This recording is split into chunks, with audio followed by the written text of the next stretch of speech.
in this stream, we're going to try and learn how to do the joystick. And then, because I don't think it's going to take as long to learn to do the joystick, and then it's trying to apply what we've learned so far into getting the Myriad game up and running. And to have... It's not a stick. It's not a stick. Shut up. I can call it what I want. No, you can't. Hang on. Let me just read the official documentation. Hang on. What's it say? Oh, yeah. The keyboard joystick. There you go. It's wrong. It's a joypad. It's what it says in the official documentation. Let me just point it out. There you go. Anyway, so we need to learn how to read the controller. Okay. So we're gonna write some code to understand how to read the controller, stroke, joystick, whatever we want to call it, and then we should have enough knowledge then to add an X16 branch to Myriad to then make Myriad work in the X16, because Myriad doesn't use sprites. It reads the joystick. Why don't we call it Trevor? Say what? Why don't we call it Trevor? Trevor? Why do you call it Trevor? Well, there'll be no arguments, will there? Oh, right, okay. So we're going to be learning how to read Trevor. There we go. Right. So, So I'm hoping that we'll have something working by the end of the stream. If not, it all working by the end of the stream. I'm hoping. And then we'll have our first X16 game up and running. Admittedly, it's one of the games that we've written for all the other Commodore machines, but it's a text-based game. We did all the sound effects last week, so we know what we need to do for the sound effects. There's just one other thing was to learn how to read Trevor from now on. So let's get started, shall we?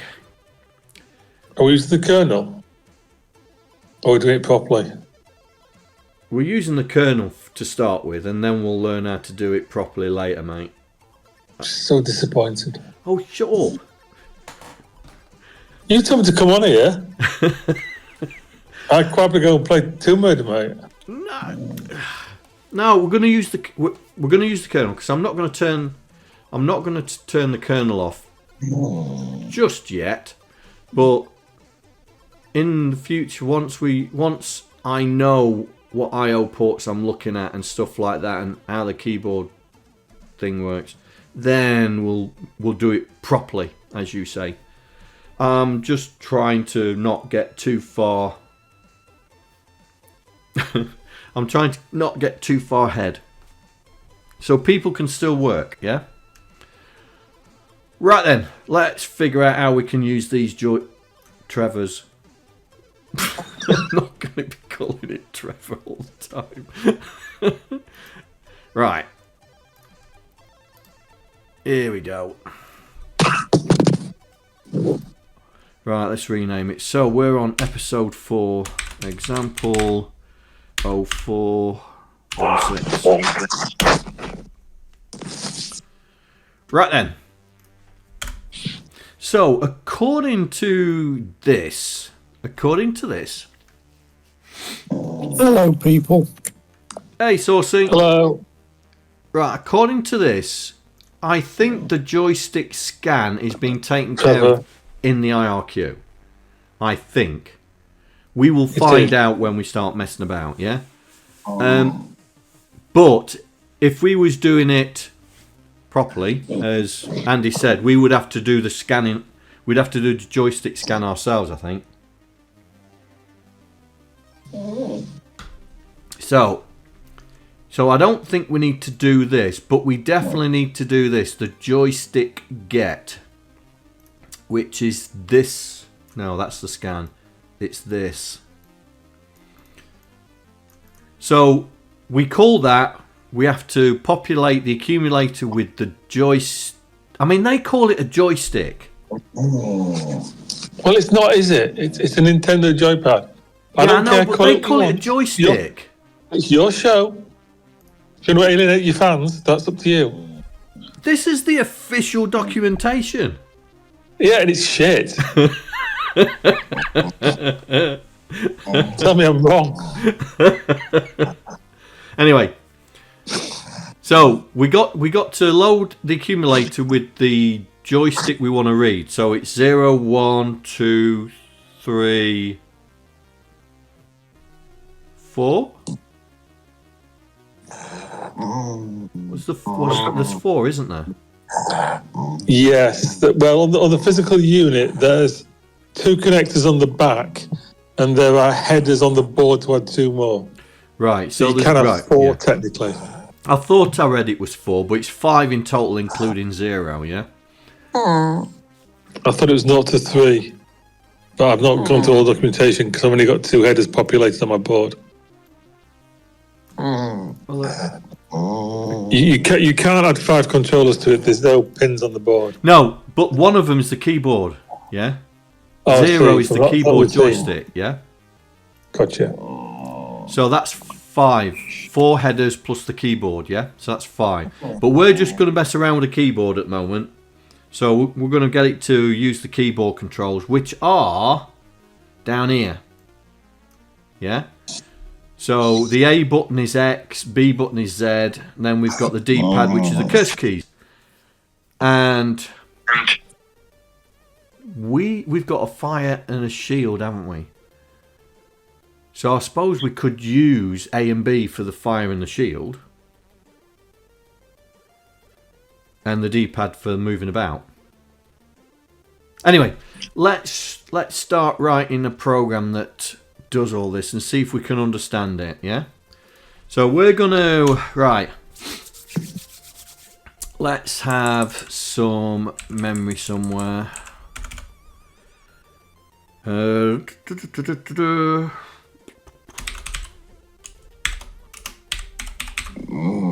we're gonna move something around the screen. Or I might not need them, I don't know. I might not need them. Right, so constants. This is a constant, isn't it? Yeah. Right, where's our constants? Right. Whoops.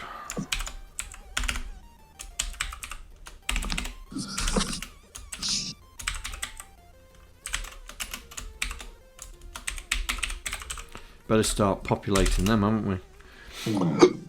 Let's do this.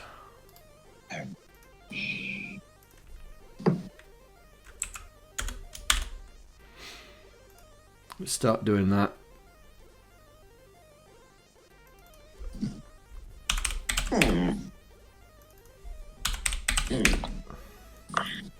Oops.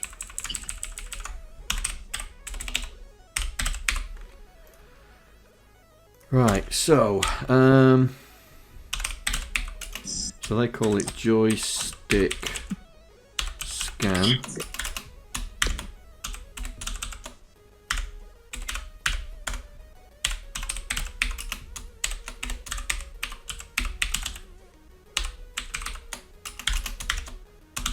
Five, 6. Right, so they're the 2. So we don't need those. But we'll see. We'll see. Character out. Get rid of that. Put that there. Yeah, I thought it might. Right. So let's do this. So the joystick. I could be talking total arse, but I thought the joystick scan routine was automatically called in the system VBL. But it's only if you're not running the system interrupts that you need to call that. Yes. Yes. Right, okay. So the joystick scan, because we're not disabling the interrupt, should be taking care of itself, yeah? Yeah, yeah. So all we're going to do is do the joystick get, but I've just put it in the constants for when we do start turning the IQs off, yeah? Yeah, that's fine, mate. Fine. So the layout, let's put this in here. So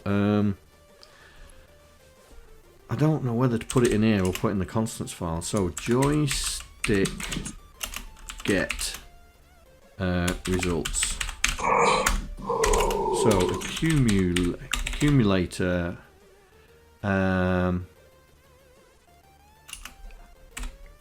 has these, so it's right. So let's do this. 7,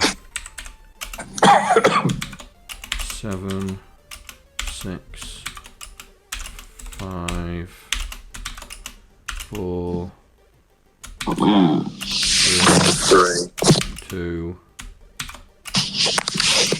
Right. There are bits.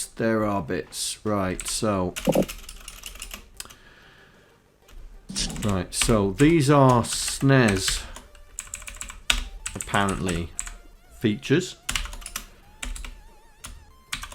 So that's the B button. Then the Y button. Then I think that's select if it's the same as a Xbox One. Start. Up. Down.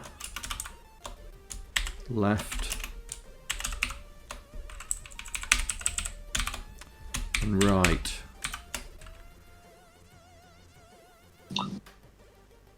So that must be the D-pad. That must be the D-pad. Then we've got the X register.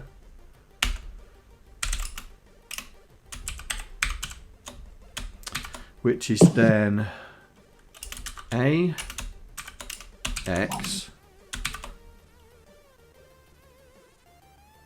right, okay, so that is the shoulder buttons, mate, on a SNES controller. There's one on each side.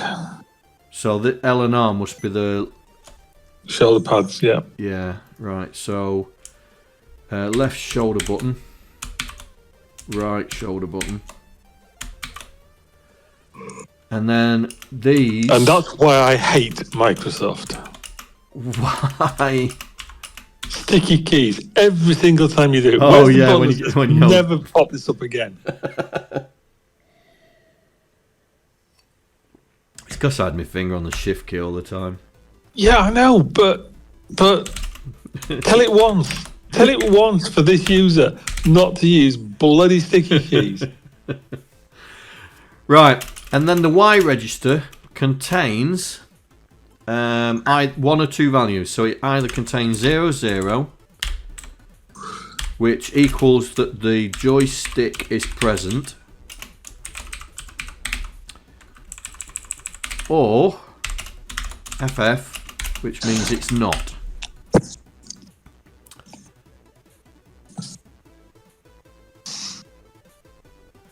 What else are they saying? Ah, right. Default state of bits equals 1. So basically inverted.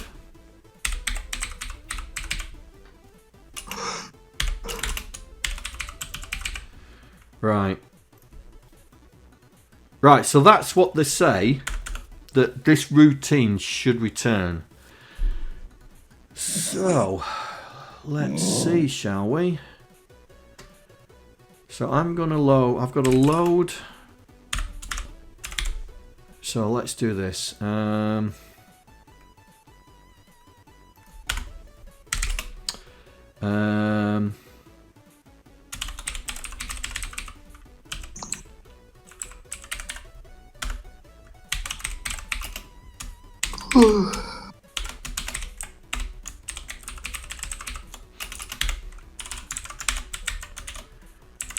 No, maybe I should be the other way around. Controller, keyboard,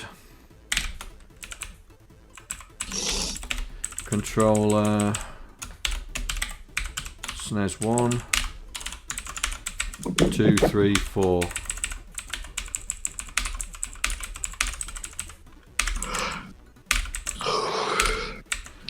Right. Let's stick that in there.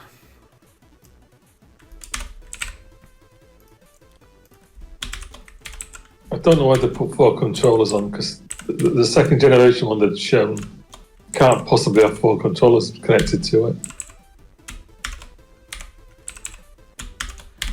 Well, they must be able to be referenced, yeah?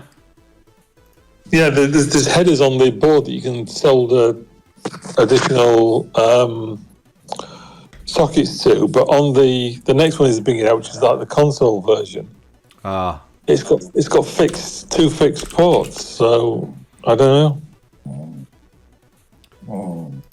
Well, I mean, personally, I think this suffered feature creep, to be honest.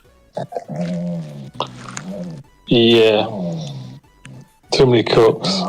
Yes, I think that. I mean, if you go back to his original videos,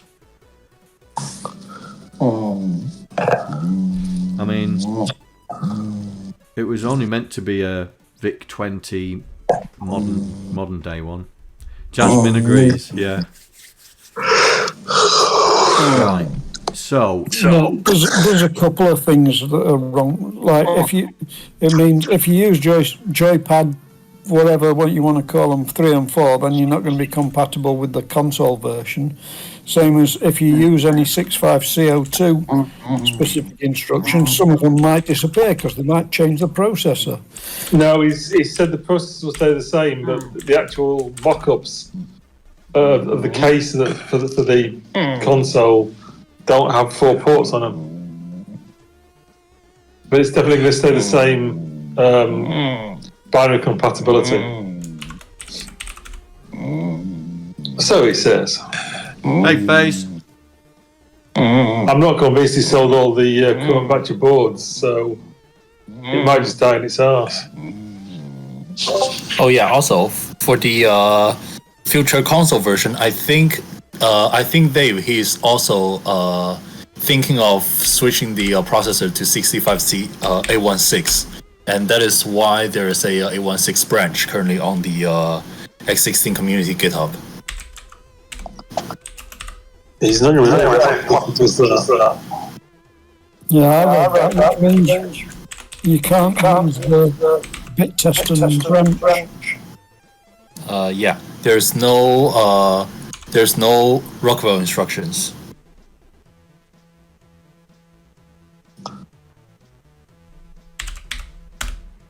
You know what, John? Just write everything for what you've got, and if you change it later to Summertops, people will have to sort it out themselves. Nah. Well, they keep saying that the actual design is now done and finished, so I don't know why he's playing that. That's what I mean. It seems to be seems to be suffering feature creep. Yeah. Which is a shame.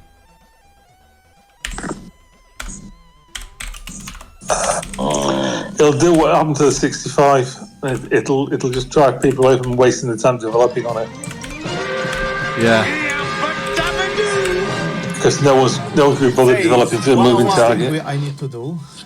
Yeah. So I'm now going to try to code some stuff. I mean, currently all of the I personally swapped in a A16 into my physical X16, and everything written for the O2 chip just works.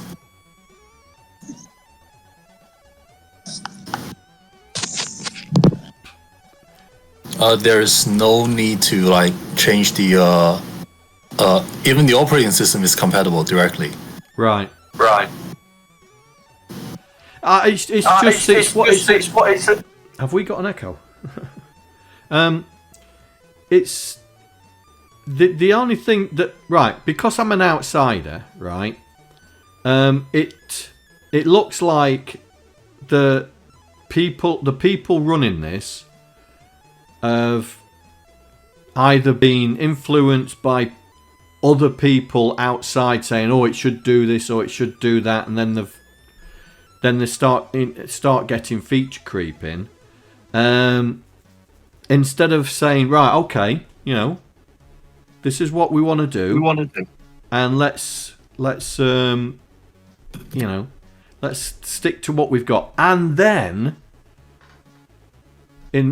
I think because they just brought out a new Spectrum Next 2, which is, all the things they wanted to put in the Spectrum Next, but they couldn't because they needed to get it out, yeah? That's just me as an outsider, wondering, that feature creep does get in, and they should really say, right then, that's enough, guys. Let's just stick with what we've got. We've defined what we want to do. Let's stick with it. I think the X16 designed with the A16 in mind at the beginning, but then for some reason they was not able to achieve it in the first place. Right. But now it's being looked into the second time. Right.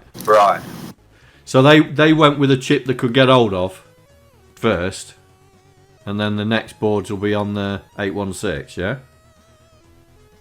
Yeah. This is just, those bit-based instructions in the 65CO2 are particularly useful. And now they're going to say, well, if you write any program that uses them, they might not work in future ones, which is taking away good functionality. Luckily, a lot of C compilers, they also do not emit those 4 assembly instructions. So that is a good thing. Yeah, but we don't use C compilers. We're writing in raw assembly. Yeah, we're men. We're proper men. Did I put the N2 in here? No, I didn't, did I? Proper men don't use kernel routines. Well said, Andy. Well said. I will choose What to hardware? I will choose to ignore that. Oh, yeah, D is 13, isn't it? Yeah. We will be doing proper men stuff once we understand the basics. As my dad always says, you cannot run before you walk.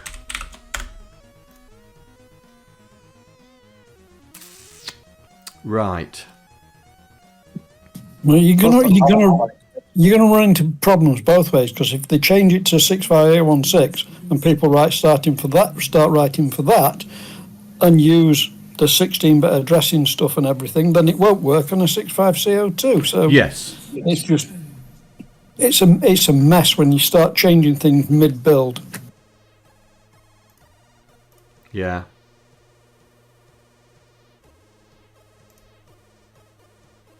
Right. Oh, I haven't put space in there, have I? God, John, what you thinking? Anyway, back to write your program, John. I was just thinking what I need to do. Well, yeah, I'm missing PETSCII codes. Right. So we read the controller, do the binary output.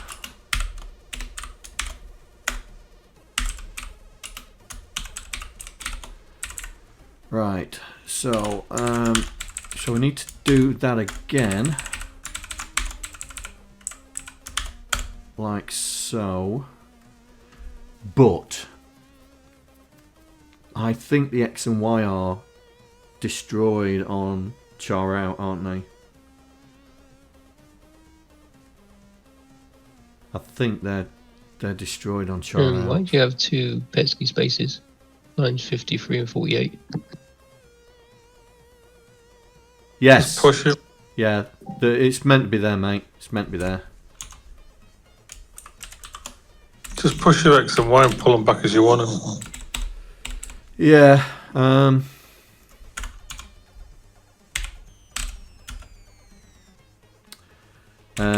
Do it in reverse. So push Y, then push X. There we go. Do the space. Pull X. A. Do the space again.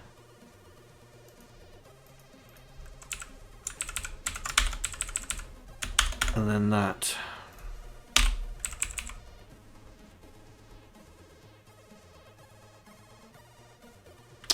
Why am I doing that, John?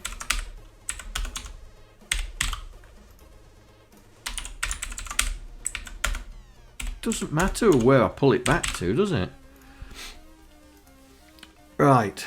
So this should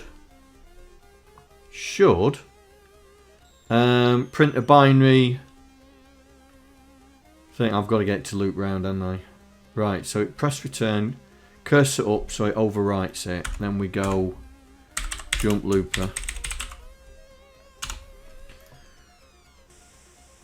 Right, so let's see.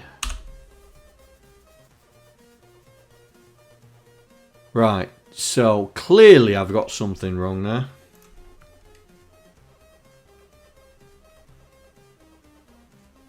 Well, that's a stupid mistake. 0 and 1, I always thought it was, yeah.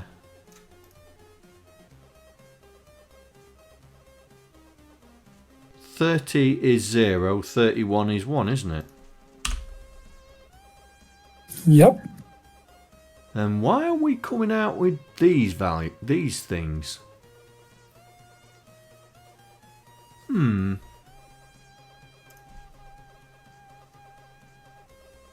Oh, yeah, okay. I get why. Are you actually loading anything to A before you do that? Yeah, I've just realised what I've done wrong. It's alright.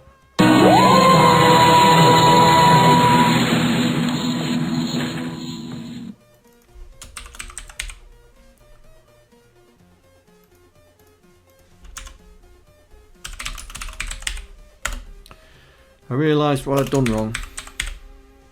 There we go. That should sort it. Hey, Mikroman. Right. Ooh, what the frig.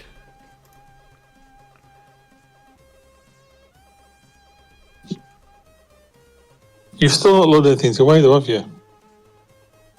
No, I'm storing the accumulator away. Yeah. Yeah. What's in it?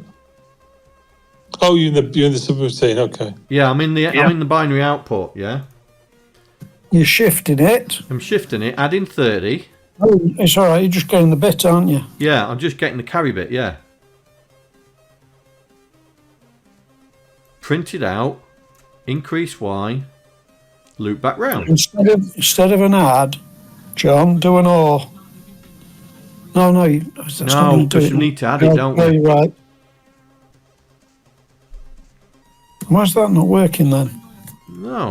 Why is this it right? Why are you adding 32, John? John, what are you adding the 32? Oh, yeah. Yeah. Okay. I think you need to add 30 to some other number. Yeah, I'll let you off. There we go. So what's temp doing? Temp's just storing the binary number that we want to display. Yeah? But you're never using it, are you? No, we are. Right, so the accumulator is the number we want to display in binary, yeah? So we LSR it to get the carry, so we can then add 30 to it to add it to the what's it, yeah? So we can print it out. Yeah. Okay. Yeah. So so now we're representing the accumulator, the X register, and the Y register. So the Y register is saying there is no joystick present. I'm asking it to look at joystick. I'm asking it to look at controller 0, which is the keyboard, and it's saying it's not there. So I am missing. You need to do -joystick joy in the command line. Oh, do we have? Oh, right. Okay. Okay. So You might need to do a help because I don't know what that sort of command is. Yeah. So after that, you need to do -joy 0. -joy 0. Okay. I believe you might need to do the command line, mate, and just try running it because I can't remember off the top of my head. Right. Okay. You can do -joy 0, -joy 1, -joy 2, -joy 3, -joy 4. Yeah. All at the same time, just to enable them. Right. That is not firing up the emulator. Just go to the command line and do a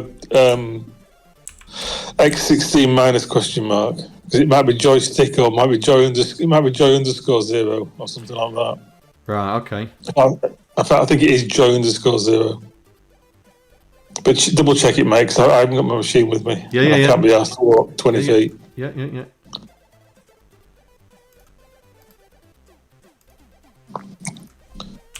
Well, I can, but my laptop's all cabled into my monitors and stuff, and I can't be bothered. That's all right. -joy 1, by the looks of it, going into SP. Okay.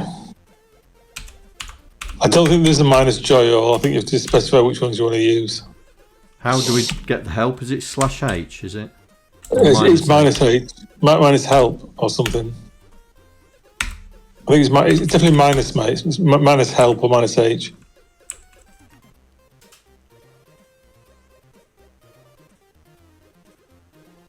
Oh, use that good awful Microsoft bloody thingy crap. Oh, it's PowerShell. Go away. Command prompt. Yeah, use proper command prompt. DOS. Format C, install DOS. Why is... Oh. Best operating system Microsoft ever bought. There we go. I'm glad you said bought. Yes. Right. Okay. Right. So, There you go. -joy 1. but we're after the keyboard, yeah? The keyboard should already be connected. Keyboard's not a joystick. Okay. Well, leave Joy 1 in, just in case we... So it's running. Right, okay. So, okay, let's just check, shall we? So, according to this, the keyboard... Right, I've got the program... Just to check your routine's working, feed it a known number and make sure it prints the right binary helped. Okay.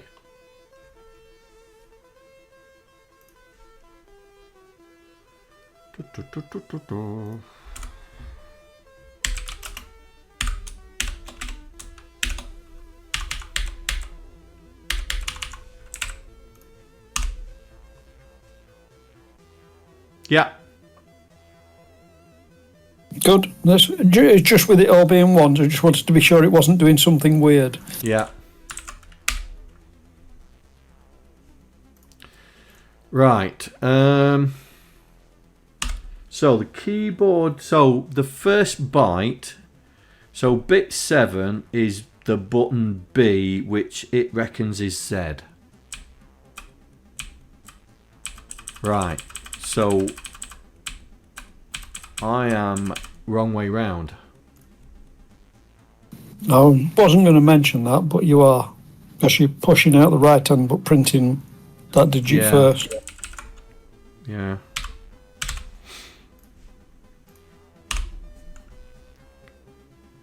Right, so the B button is Z. Right, so that's the very first bit. Oh look, the as soon as you press it, it says it's present, so it doesn't detect it.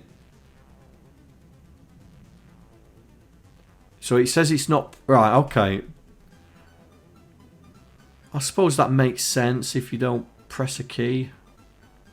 I would have expected it to go 0 all the time. Anyway, right, so that's B. Then we've got Y, which is A. Yeah. It would make it easier if you had multiple joysticks and people playing games, if you could test if that joystick was doing something rather than present. Yeah. So if that's 0, then look at what joystick 1's doing, and when you scan joystick 2, same thing over and over. Yeah. Yeah. Right. These controls are really weird how they work, because they're basically a serial interface. Right. So they feed the button presses down. So maybe if it's 0, it doesn't do a serial transfer down the wire. Yeah. Or something. Look, sticky keys again. Yeah. Right. iMac. Right, enter. Right, so we're now into the D-pad, which is, it says the cursor keys. So, up, down, left, right. So they're the important ones. Right, so the second byte, X, which is the button A on the SNES drive. Right, okay. Then the next one is S, which is the X button. Okay. And then the left shoulder button is C, right, C and D. Right, so D's left. Hello, John here. Thank you for following. Hope you enjoy the stream. Hello! Welcome, welcome. Hello, John here. Thank you for following. Ooh. Hope you enjoy the stream. Another one. Say hello. Don't be shy. We don't bite. Right, that's it. That's all the controllers then. That's all the bits. So the ones that we want to use for Myriad would be up, down, left, right, and for easy... That wasn't Jasmine, even though she likes 68,000.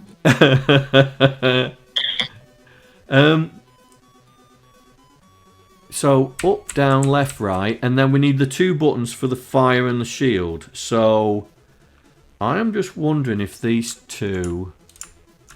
Just to explain that comment, my dog's called Jasmine, and she's on the. So he's just put in what question mark.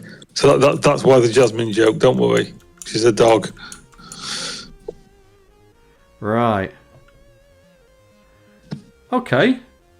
I think we've got our controls right. So shift is the.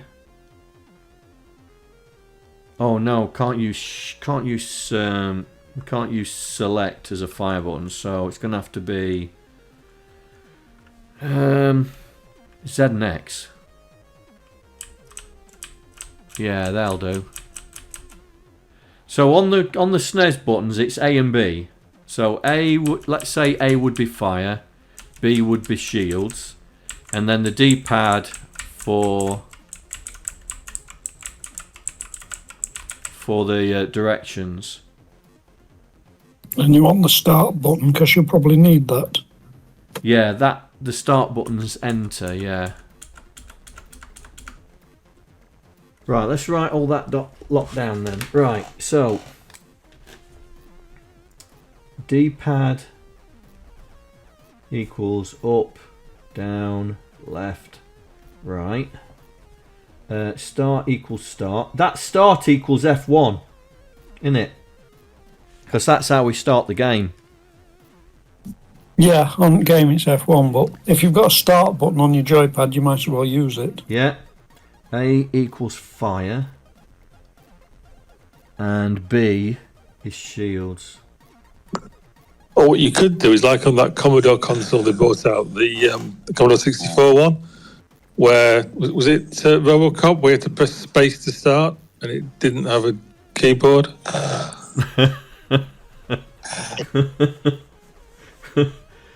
Yeah.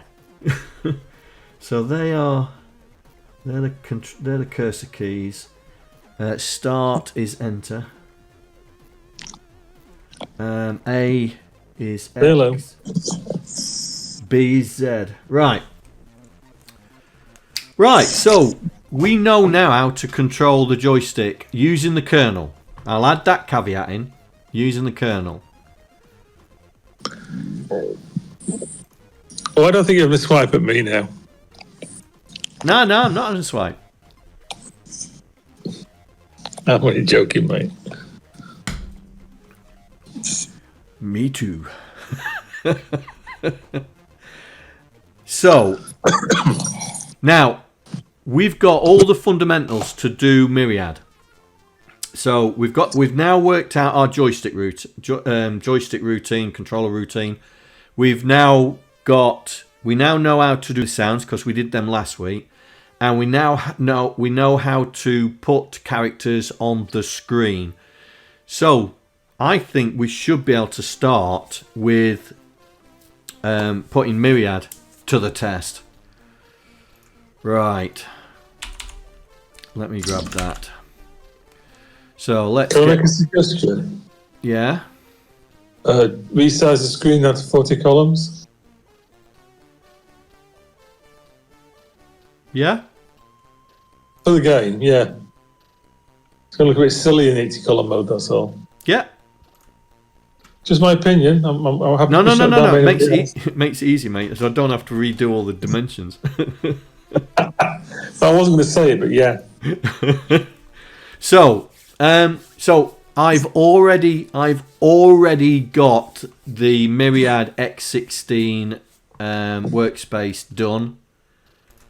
I'm gonna need to put that in there.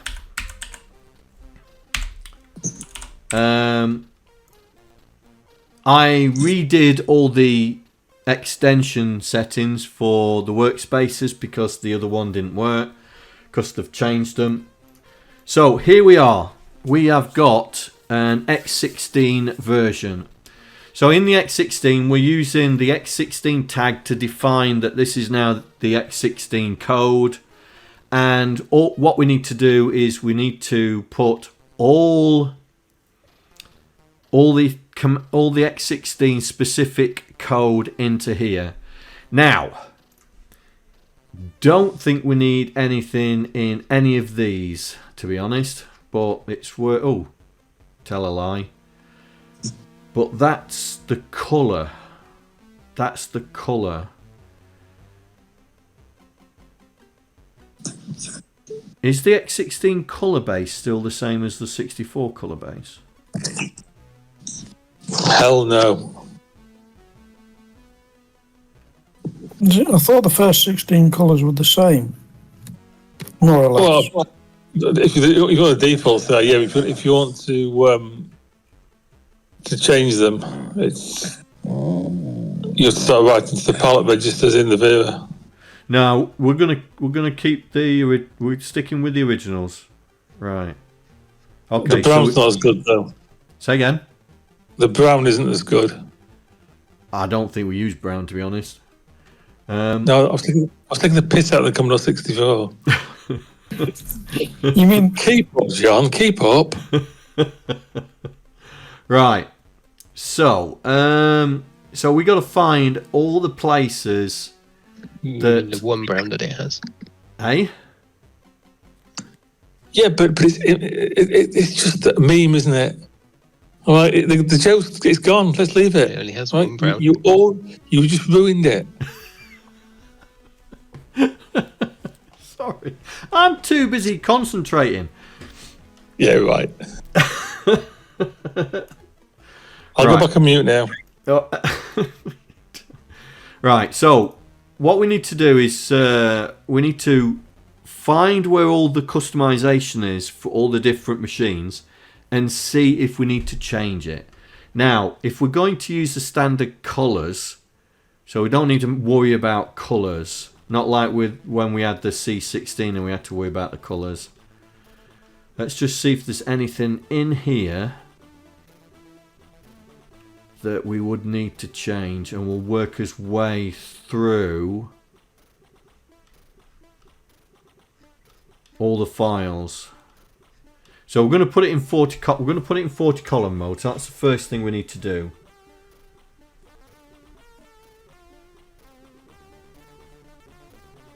That's definitely the first thing we've got to do. That'll make it easy for all the dimensions. So, pet. Oh. No, we're alright there. We're alright there. So, for all you patrons, you'll be able to get this source code out the repo and you can have a look. Not this one yet.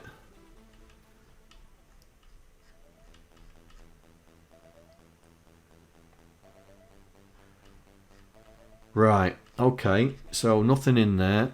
Bullets.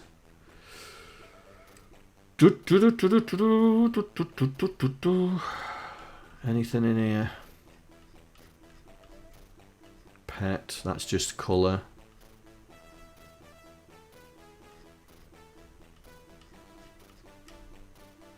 Colour. Right, right, here we go, constant. So, this is where it all falls apart. yeah, this is where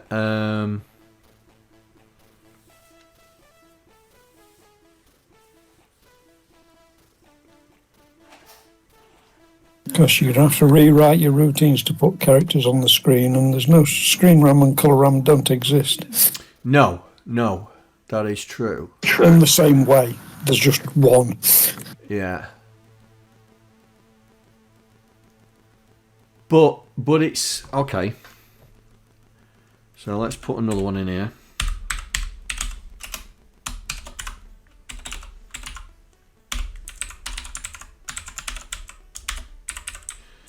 Right, so this is 1B.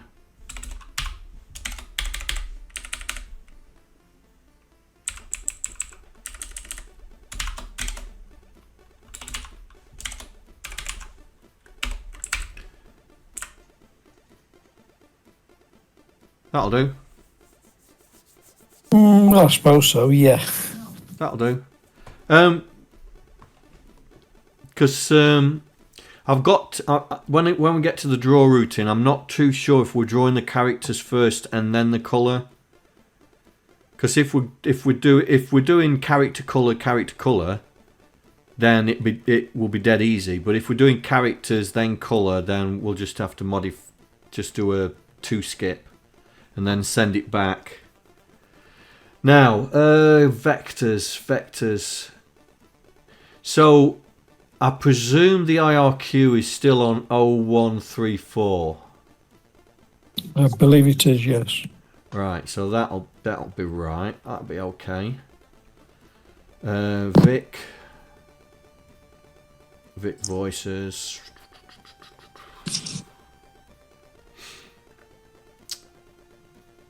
That's for the 120. That's for the pet.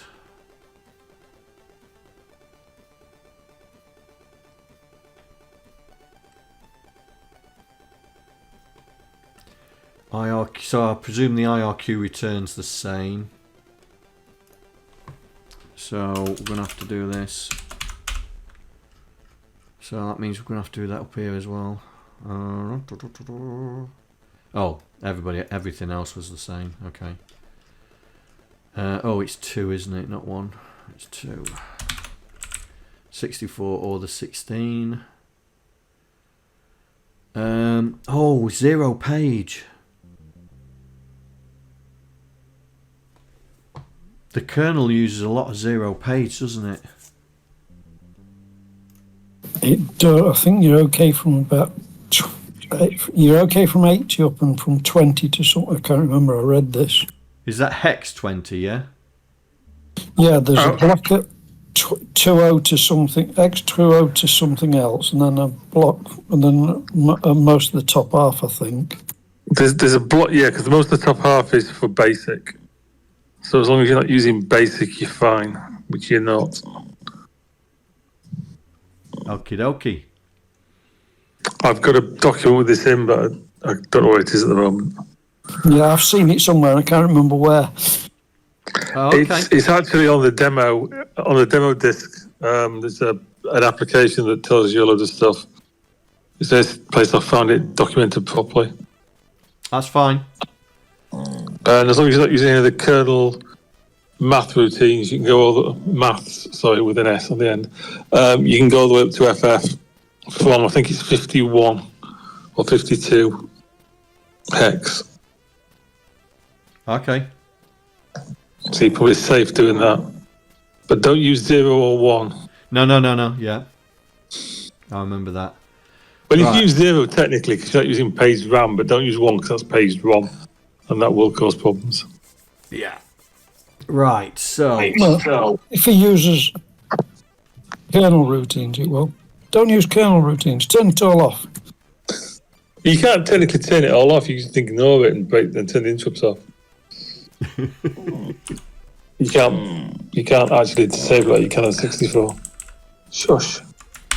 Right. Okay. So, let's do the X16 here. Right. So, X16. So, this is... That gives you... There's a bit on that page that tells you 0 page stuff you can use, John. About halfway down.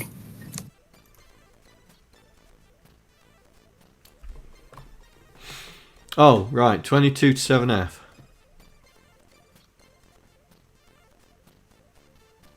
And D4 to FF. Okay. Yeah, but if you're not using the kernel, it's only the basic stuff you can carry on using. Oh, so I can go from 22 to FF straight through if we're not using any... Yeah. Oh, and what's that? Oh, I'd have to miss that, wouldn't I? If I'm using some kernel stuff. Yeah. I'm not sure what bits of the kernel that you use as bit. That's all right. That's all right. We can definitely do that.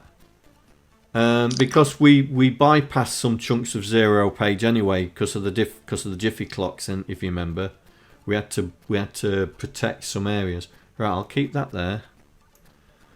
So this is now where we're talking, where everything goes on the screen.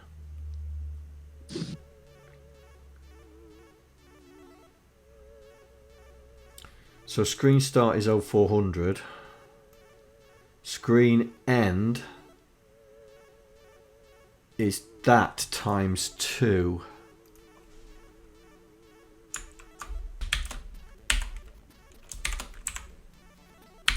Because there's 2 bytes for every screen location.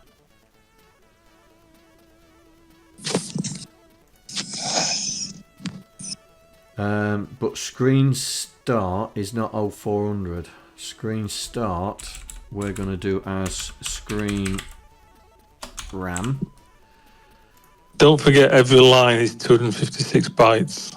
Yes. We haven't got to the row and column calculator yet, mate. So, yeah. Right. But that makes it dead easy because your column just goes in the last byte, and your row is just added onto the B0 of the second byte. Yeah. Exactly. It actually works very nicely. No messing about with adding odd numbers and... Yeah. So our colour delta is 1.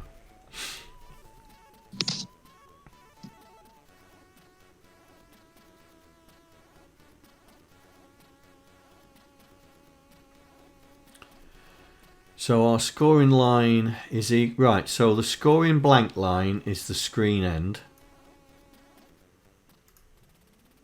Then our scoring line is the scoring blank line plus the number of columns times 2.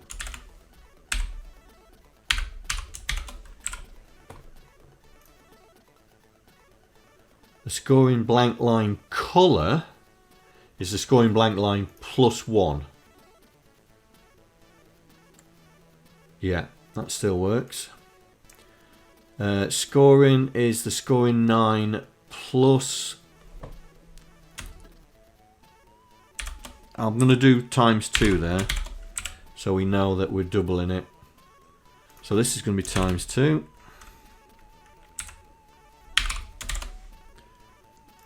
times 2.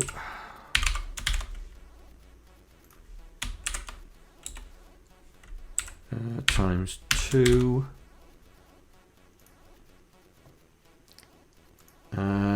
Current level equals shields plus 2. Ooh.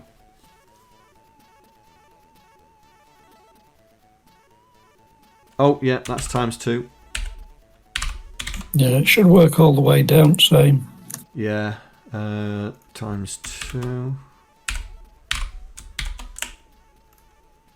Times 2. So that should now hopefully correctly position everything. Hopefully. Right, the dimensions. So we're going to add the X16 to this.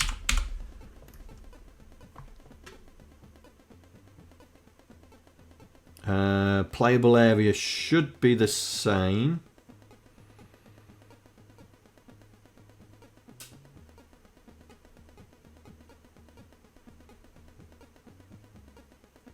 Number of bad guys should be the same. I think you play with area. I think you got more lines. I can't remember exactly how many there is. What, in 40 column mode? Yeah, because you basically divide. It's a divisor, so you divide the columns and rows by 2. So it'll be 80 by. 80 by 60 rows normally, isn't there? Yes, about that. Yes, It'd be 40 by 30 if you double X and Y.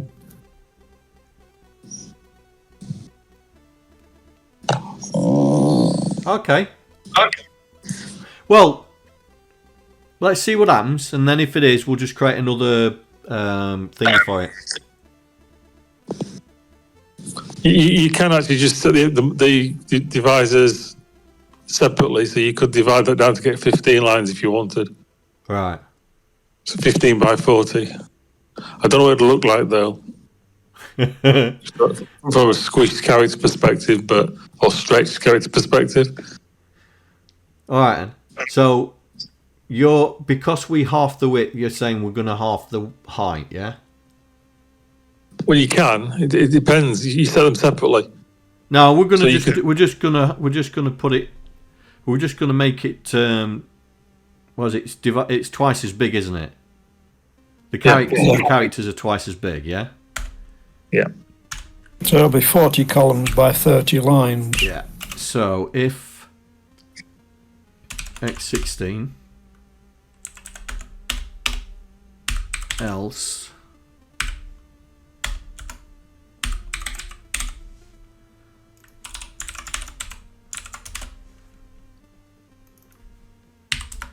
there we go. So if it's the X16, it's 30, else it's 25. Okay, so that means all this should automatically redo. Right, bad guys. Right, so we're going to do the same as the 64.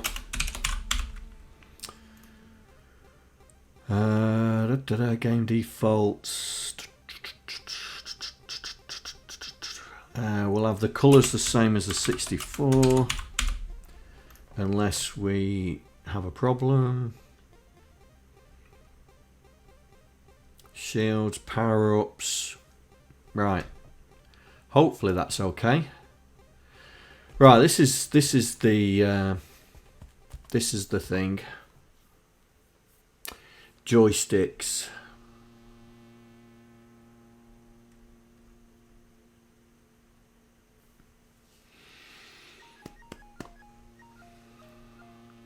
Oh, we've got keyboard controls in there as well.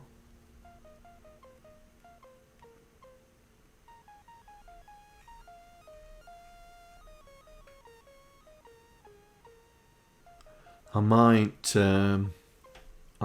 actually take that out.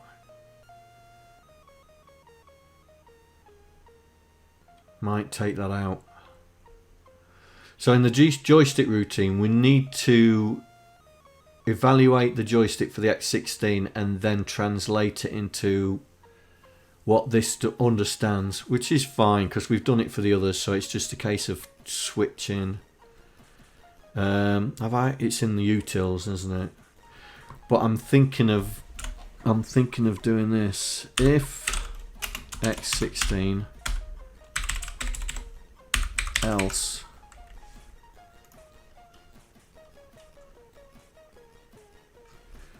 oh, hang on.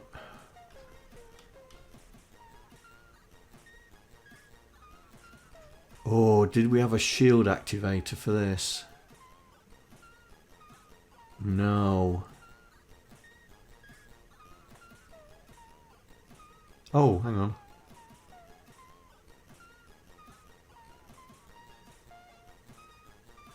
Oh yeah, we did. Joystick down.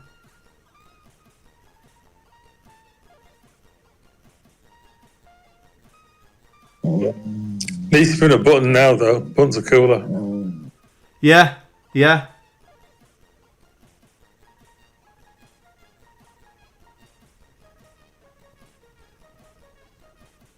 Okay. That's going to be a problem. I'll better do it in there as well.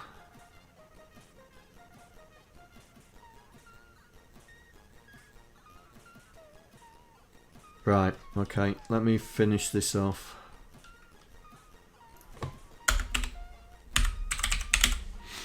Right, so we're going to not even include this routine in the X16, so there's going to be no keyboard controls.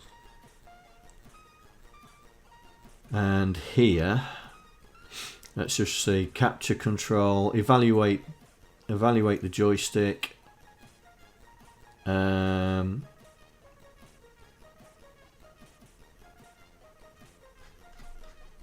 What happens if we don't do any keys? Just does that. Okay. We will do that as well. So here, if there's no joystick,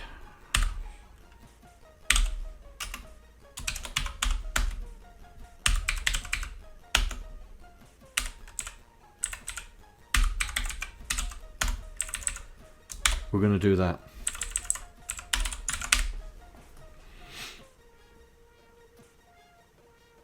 Oh, where's my else? There it is.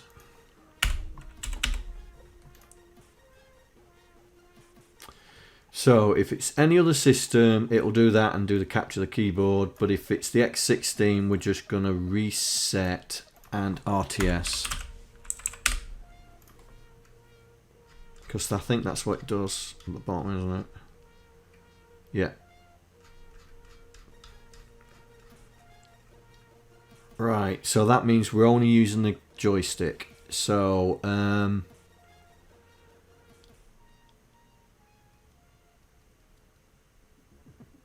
mean, we'll still we'll use joystick down for the moment, and then we'll tweak it to use the other button. Yeah. Just to try and keep it within the confines of what the code's written. Right, okay, so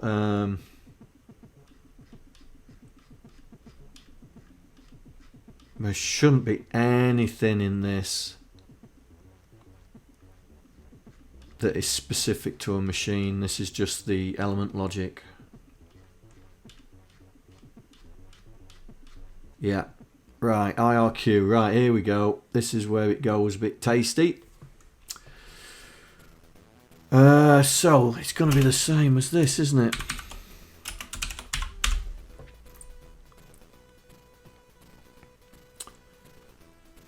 Right, so that's setting the background colour. Oh, that's going to be, okay. Background colour's easy. Is it? Yeah, it's just a right 9F somewhere or other. Is it now? Oh no, that's border colour. Background colour is part of, yeah. The background colour is set per character. Yeah, so we can't set the background colour in one instruction. We have to do effectively a clear screen. clear screen. But we tried the clear screen, didn't we? But it only sets the foreground colour.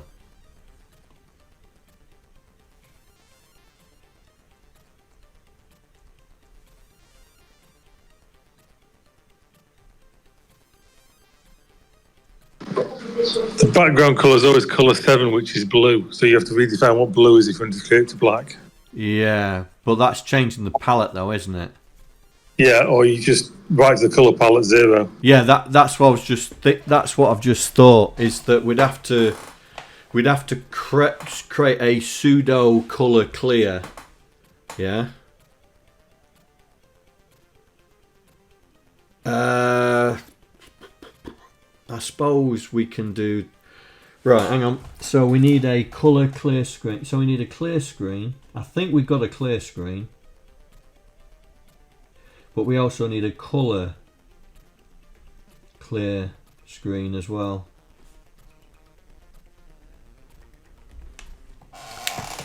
Right, so if that, right, so we're going to need another one.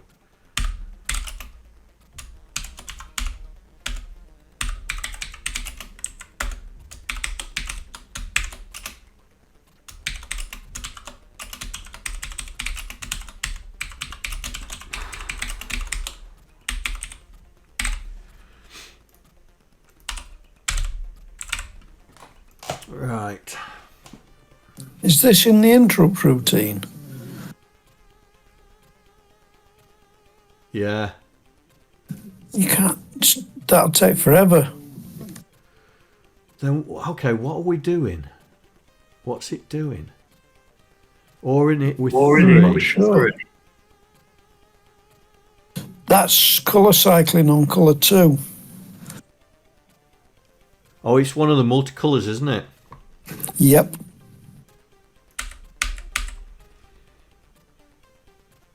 Right, we'll leave it. Because it's flipping 2 at bits every time through interrupt to circle colours. Where we're getting the flashing on the aliens, isn't it? Okay, right. Right, machine constant. This is where it's going to go, Tasty. Okay. Screen size. What the hell was screen size? That's got to be screen start. Oh, screen size. That's how big it is. But pet screen wasn't that big. No way was the pet screen that big. Sure, it's not. I'm just trying to work out what that is. It's from the rest of it's the size of the screen. But that is wrong. That is wrong for the pet. I'm surprised it's not worked. Right, so else if X16. So I know we've already done this once already, but the screen size is 40 by 60, so that's twice, isn't it? That's going to be that, yeah? In terms of characters, 40 by 60? No.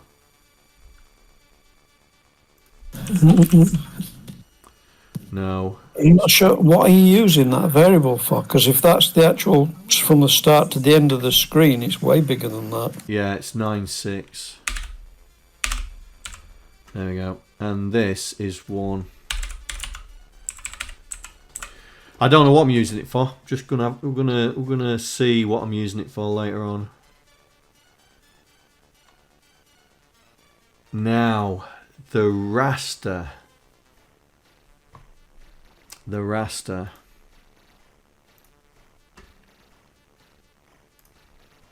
Raster is one of 9F registers.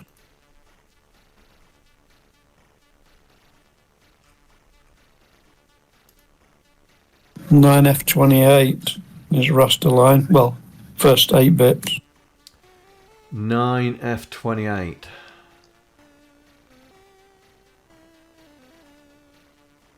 So the thing I'm using that for is for the end of screen. This is to do the end of screen, yeah? Now for the X16 we don't need to do that. We can use that WAI. Ladies and gentlemen, 6502 Kebab yes, has entered the so. chat. Evening 6502. Hey matey, welcome.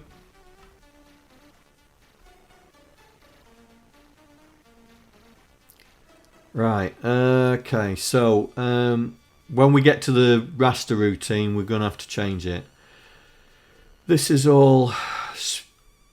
Oh, okay. FF, we haven't got FFD3 and all that.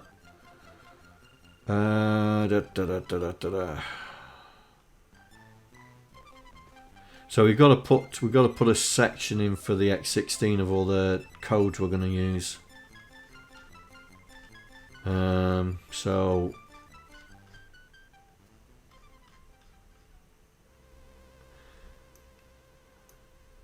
we'll represent. Oh, keyboard. Right, we're not doing that.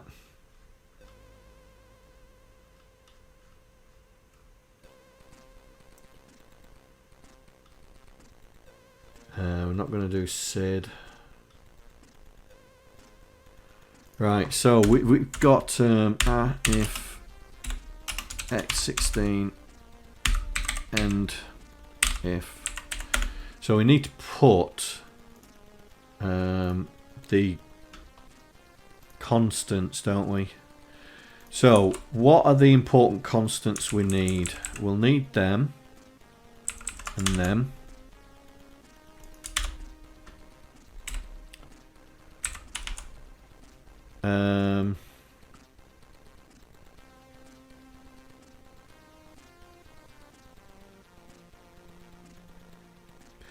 Is tile base where the character set's going to go? Yes. And is the screen L0 or L1? L1.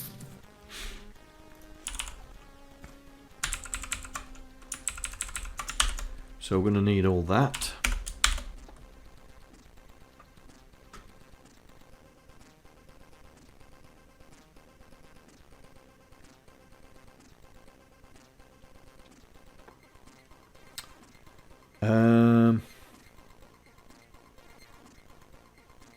Fix line 836, please. I have to do that in the constants file then. There we go, done that there.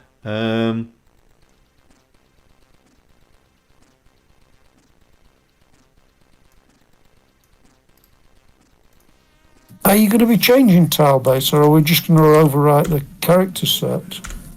We're gonna have to can't override because we go back to the screen, and if we override it, the screen's not going to look right.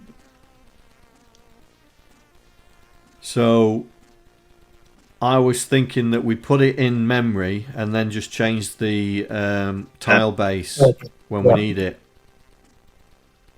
and then put it back to what it was, which is 1F00, isn't it? 1F000. Right, so this is the basics of that, and then we need, where's the macros? We need these macros, don't we?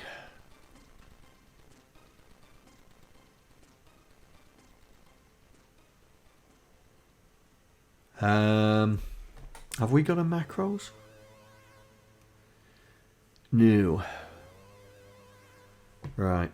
Just add it in. Just add it in, yeah. And we'll copy this lot. Copy the whole lot.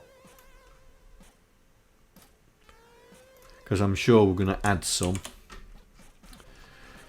So, what I'm going to do is to import once. But I'm going to do this if X16 and then at the end and if So it only includes it for the X16. Right. So that's the macros in. Right. Machine specific. Machine. We did that, yeah. Right. We'll add more if we need it, yeah. Machine specific. Right. This is where it gets. Tricky. Right. If X16, we're gonna have to do this again. It's amazing when you look at the code again. You think, why have I got this twice?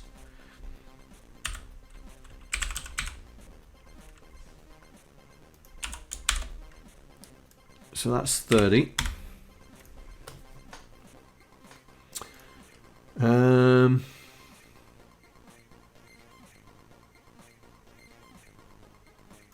Now.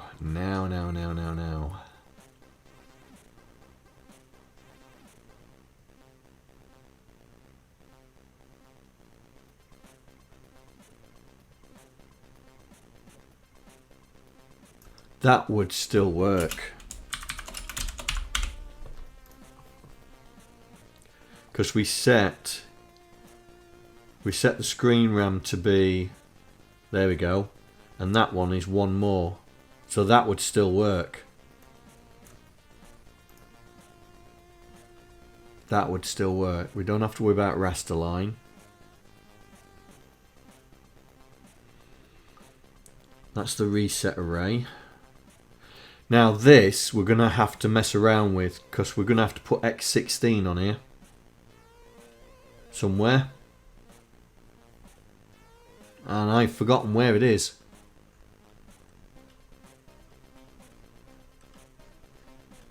But we'll have to put the X16 on there, so that's game over. Right, okay, let's go back. Right, X16. And that one, and that one, and that one, that one, that one, and that one, that one. Oh, this must be the individual ones.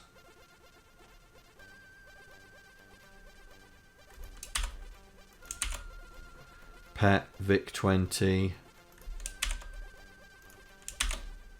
I just treat it as a 64 for now and see what's wrong later. Yeah.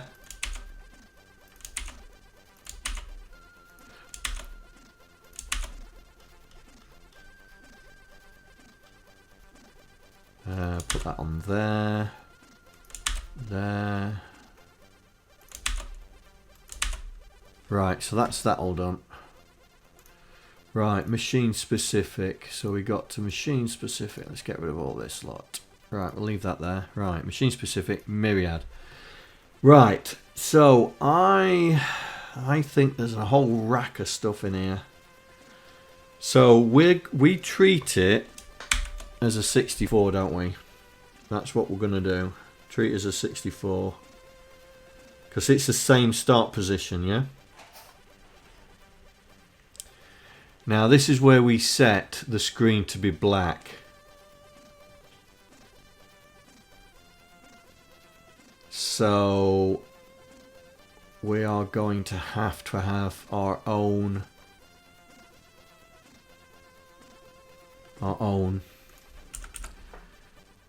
hash if X16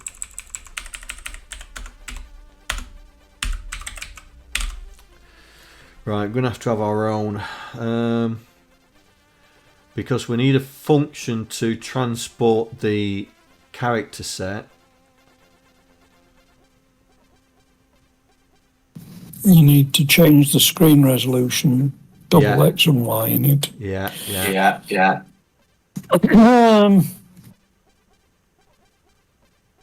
Gonna have to do a lot.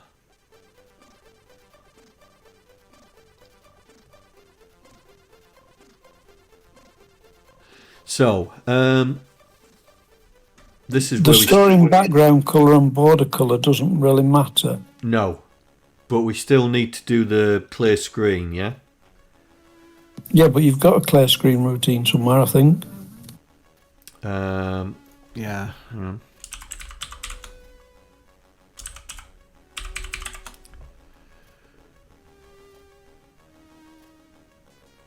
There. Oh, it's in utils. Okay.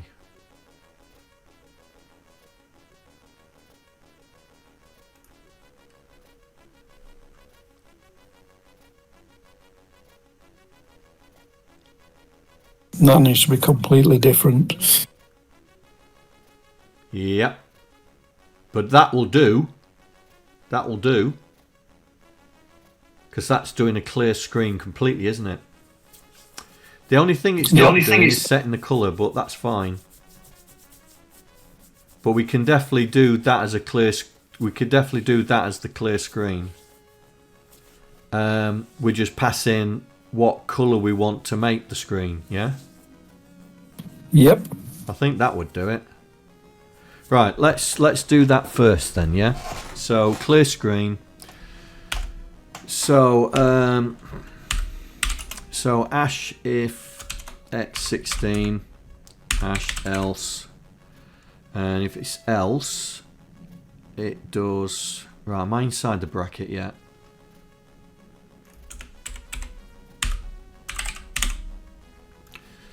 Right. Could put that before the RTS probably. Yes, you're right. Minor point. That's all right. That's fine. Right. Okay. So what I'm thinking of, right, is if we set D0 for the screen, D1 for the color RAM, do them increments of 2, then we only have to do 40 by 30, which is 960. So that's well, we could do 4256s. Yeah, but you don't need to fill that many. You only need to fill first 80 bytes, first 40 character, 40 colour. Yeah, but then we have to reset the row, yeah? To do the next row. Yeah.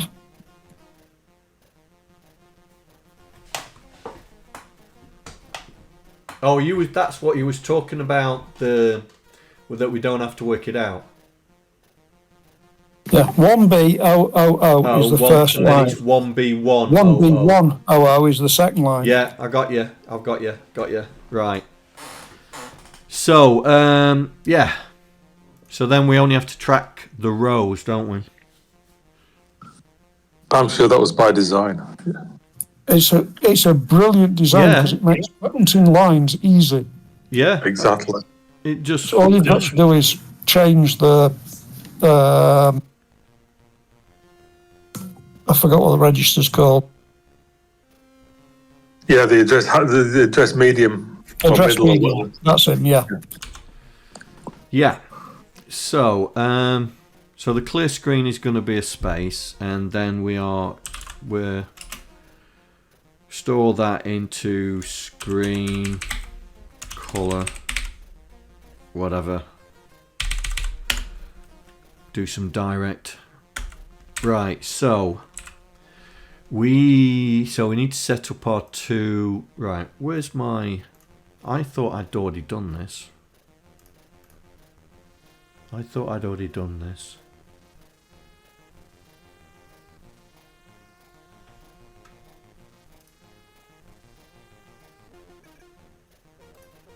I'm trying to think which of the examples I did this on.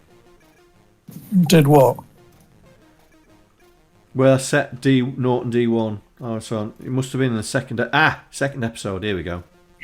Yeah, it's just whatever it is, Vera address and then 4 parameters. Yeah. So,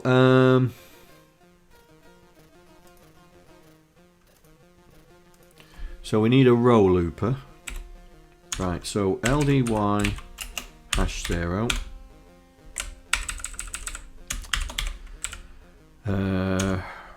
Row looper. Okay.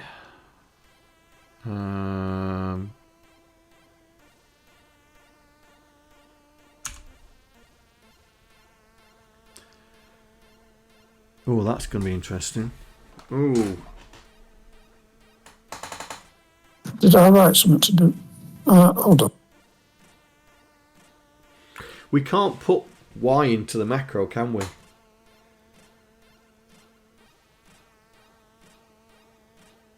No. But you don't That's need immediate to. mode. Say again? That macro just does it in immediate mode. So Yeah. Yeah. What I would suggest, John, is use the macro to set the start for character and colour for data 0 and data 1. Yeah. Then in your loops, just write to whatever it's called, address medium and address low. Oh, directly, you mean? You won't need to change low because you can use the auto incrementer for the. Yeah, but you're going to have to low. reset it to 0 for each row. Yeah.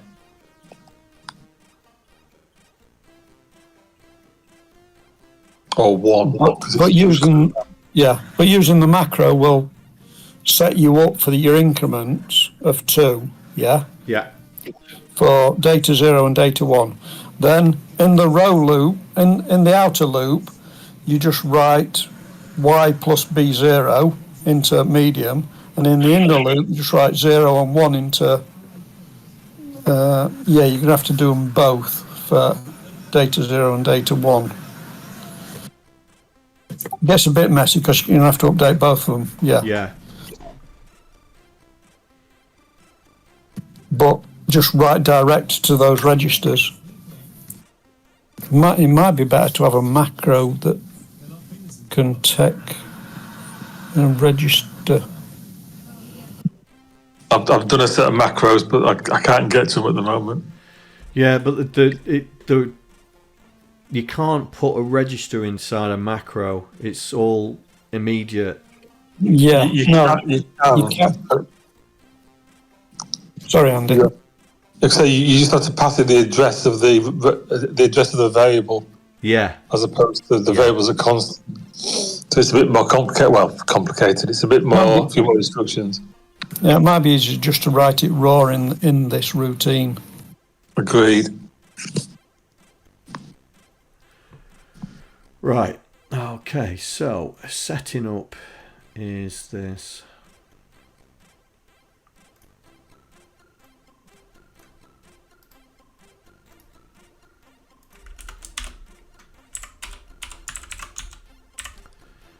So that is going to be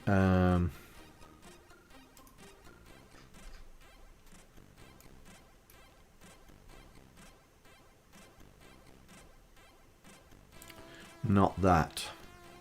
Not that. I think it's machine specific. Maybe. It's in one of them. Constants, but I'll put it in, I bet it's in there. There we go. Yeah, screen RAM and colour RAM. There you go. Yeah. Screen RAM.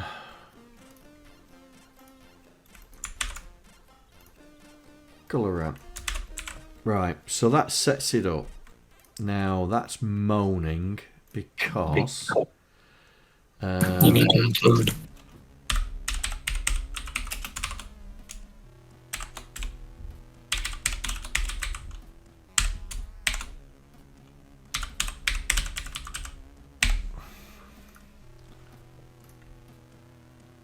Thank you. You change the the third parameter to a 2. Yeah.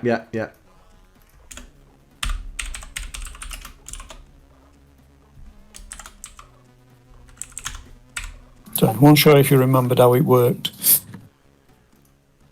Yeah, just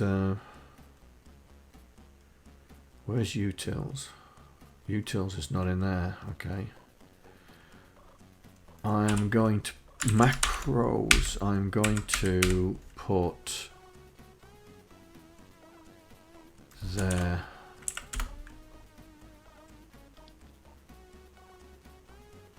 Let's see. Well, we'll see when it assembles whether we've in the right place or not. Oh.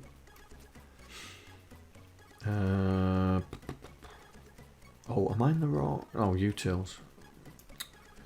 Let's go back. Let's go back. Go back. Go back. Back. There we go. Right. So these are 2s and 2s. Right. So, okay.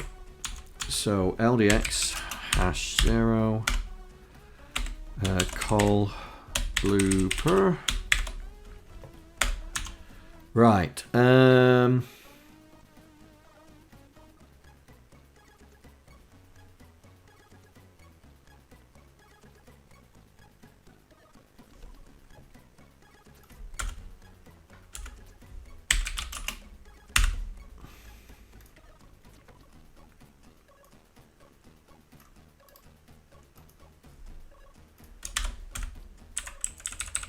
Right, store it in Vera, data 0. Right, so the space is always going to be data 0.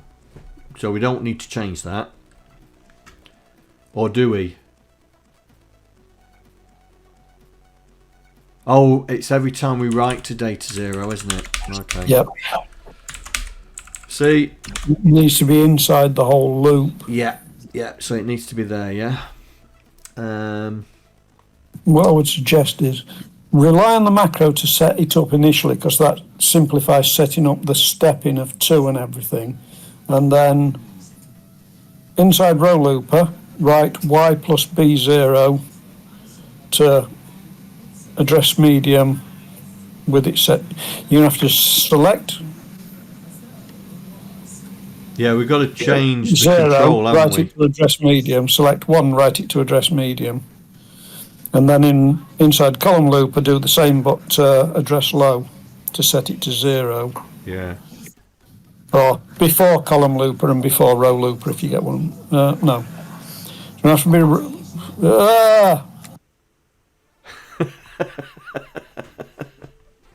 Yeah, in row looper you need to write Y, and in column looper you need to write X into both. You need to write Y into medium in row looper for both data sets, address select 0 and 1, and then column looper you need to write X into low for address 0 and 1 to reset it at the start of each line. Otherwise you're going to have to do 2 5 6s. Actually, it's not that bad. You can probably get away with the whole lot. And just do 30 lines of 2 5. Yeah, but you're going to have to do 30 lines of 80 loops. 128 loops, sorry, yeah. Keeps it simple. Leave it like that, John.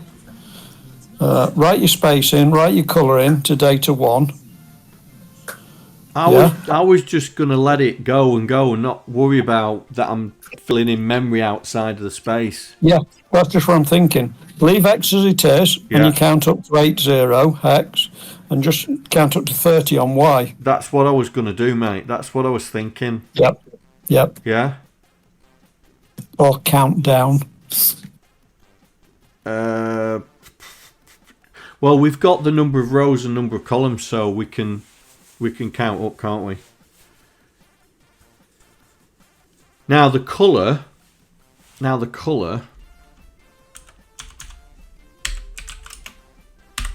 You stored it somewhere, didn't you? Yeah.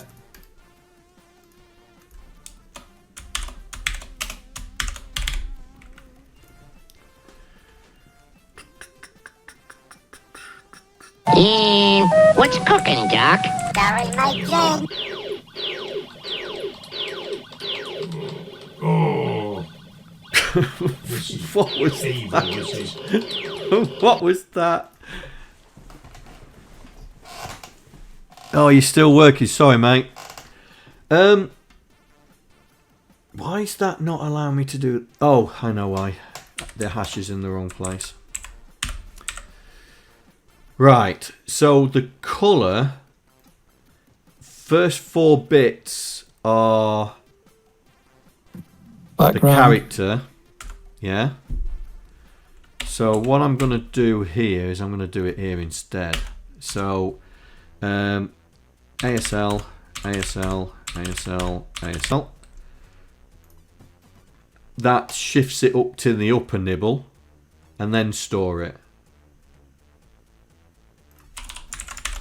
And that's Vera 1. Because it's the upper nipple, the background, isn't it? It is. But yeah, that's the background to whatever colour you send in A and the foreground to 0. Yeah. Which is fine because we're doing a clear screen anyway, so it doesn't matter that we set the 4. Or do you think I should set the foreground to white or something? Yeah, let's set it to white just in case we get any sort of weird thing going on. ORA hash $01. Oops. I need to do that there.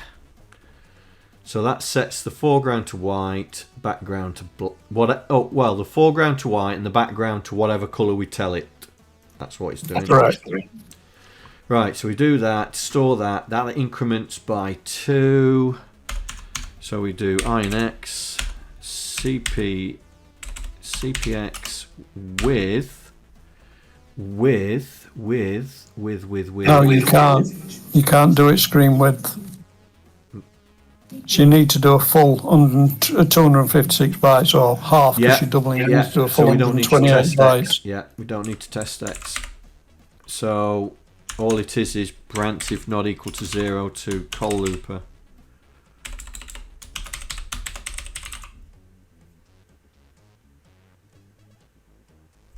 Yeah. Because when it gets to 0 again, we need to increase Y. Yep. No, yeah, that's it. And then CPY with... Then you compare with your number of rows. Yeah. And that was in... Was that in... Oh, machine specific, wasn't it? There we go. Screen height. Screen dimensions dot screen height. Right, screen dimensions dot screen height. Screen dimensions dot screen.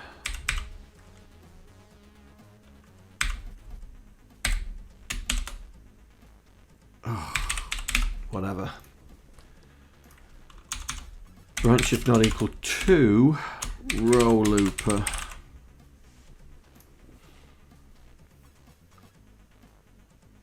And that's it, clear screen. Yeah. So that's the first thing we do. Where do we put it? Up here, right. So LDA hash 0 or black. Do you want to set the screen XY doubling first? Yeah, let's just do this JSR utils dot clear screen. Yeah, so that would do the clear screen. So first thing, like you said, the first thing we're going to do is we're going to reduce screen by half to equal 40 cols by 30 rows. Right, we did that, didn't we? We messed around with that. Yeah, it's 9F2A and B, I think. DCH scale and DCV scale. But you need to make sure, actually DC select should be 0 already, I think. I was did we do an experiment with that? Yeah, I'm sure you did. But instead, I can't remember. I think the default is it 128? There we go. Here we go. I've got it. So we set DC select to 0. That's that macro. So that macro should be in there. There it is. And then we did... Just put 64 in H and V scale. Yeah. Oh, there. Which hopefully you've got in your constants. We did that. Which is not... Oh, no, it's not that. It's this one. Which we did not put in, so I will put them in now.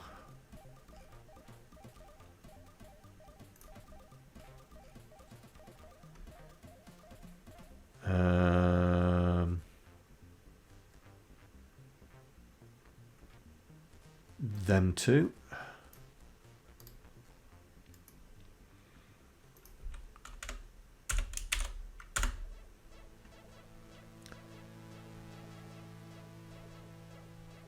That should be it. And we need the DC scale, don't we? DC's 2. That's that one.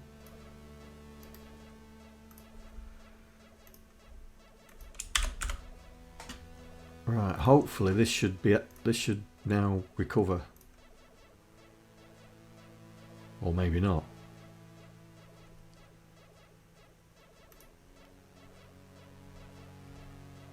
Well, they're all... Don't know why, because they're there. Yeah.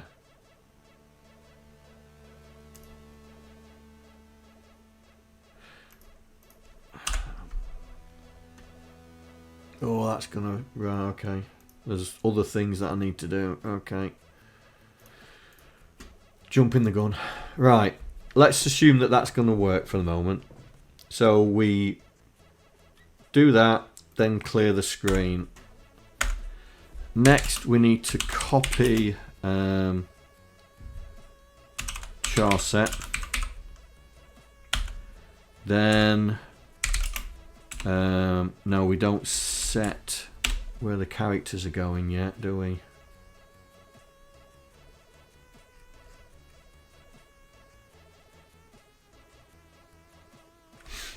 But we set... No, you need to do that at game start and game end, won't you? Yeah. Well, I mean, we're setting it there.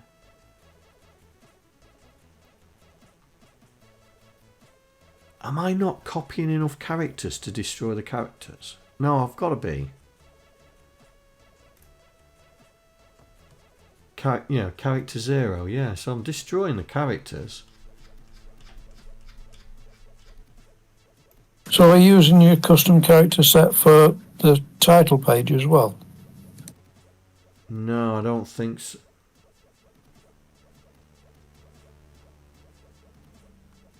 We're setting the first 128 characters. That's what we're doing. We'll have to run it in 64 mode just to see. But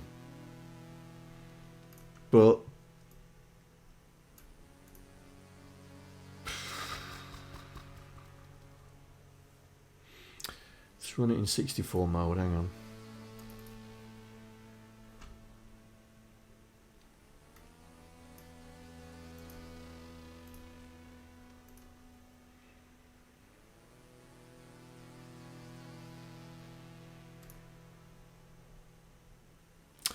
No, that's not the one. That's the VIC-21. Where's the one I'm messing around with? Oh, sorry. Open folder.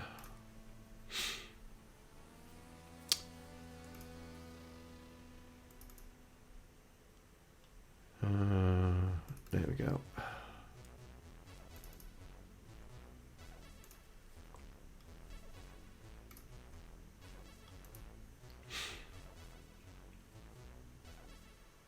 Right, so this is the 64 version.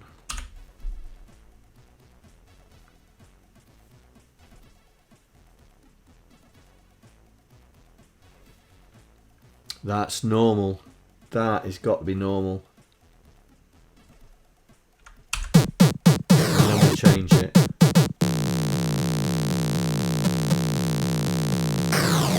Right.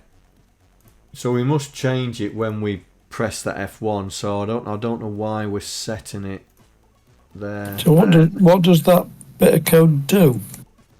Hang on, let me get the right one up. That one.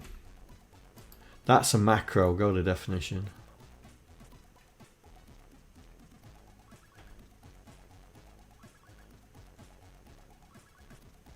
So that's setting the character base map.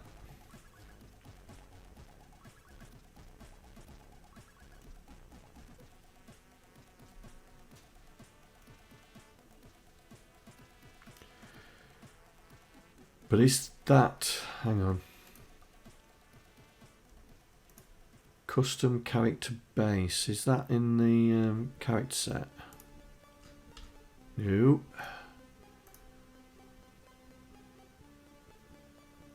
No. Okay. Let's go hunting for you. There.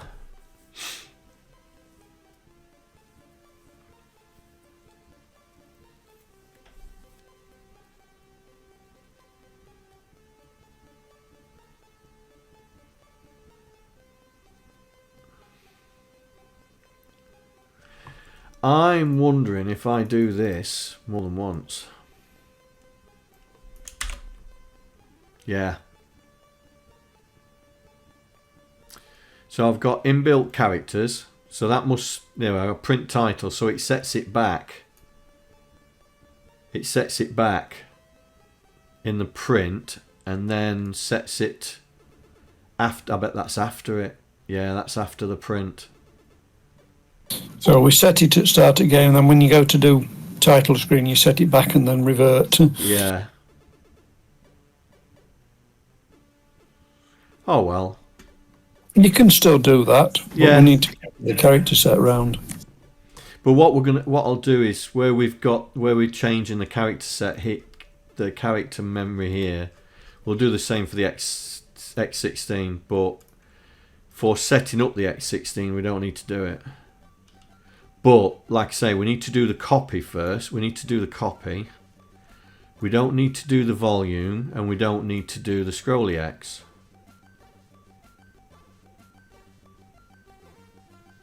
And we've done that as the clear screen. So yeah, that should, except for the copy of the character set. So for the character set, quite easy. In my head. I was just wondering what the base memory is. Put it wherever you want.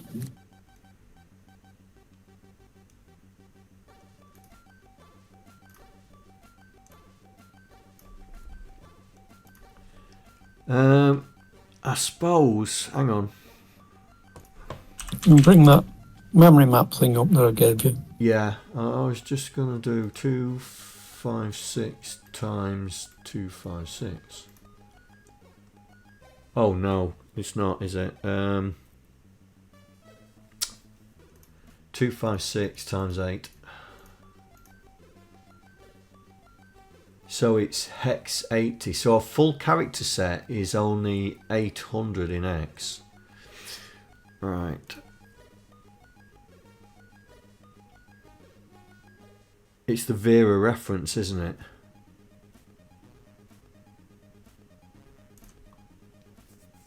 Or is it the memory map? Because that's the standard character set is at 1F, yeah? 1F00. You can use virtually anything you want below the screen. So you can use 0. Right. So if we go, the screen's at 1B, so if we use 1A... John, just think of it as 0. Think of it as what? Just put it as 0. Nothing's using that. Oh, you mean 0 in the Vera memory? Yeah. Oh, okay. Actually, screen 0 is using it because screen 0 is turned off. It won't display anything, so you're fine. Right, okay. So we would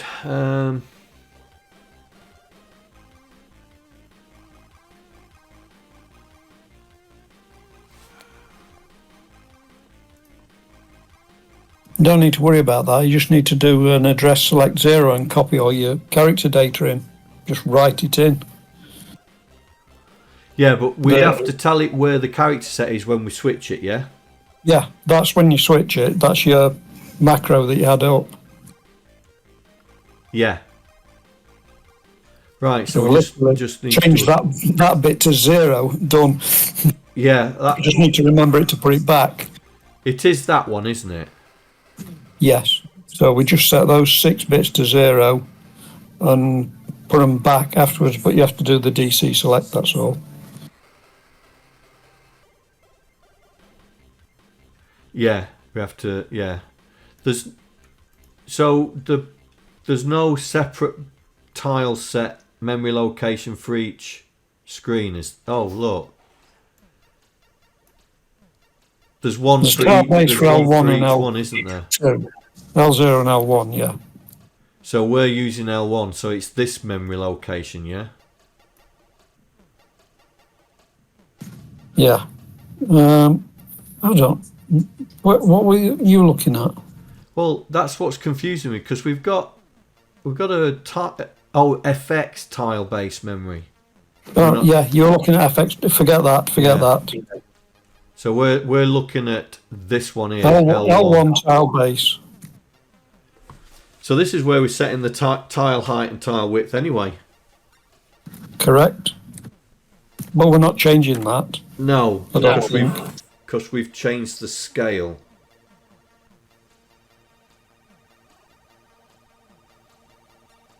So all you need to do is write your character set into memory from 0 onwards, but write a byte, then write the colour. Yeah.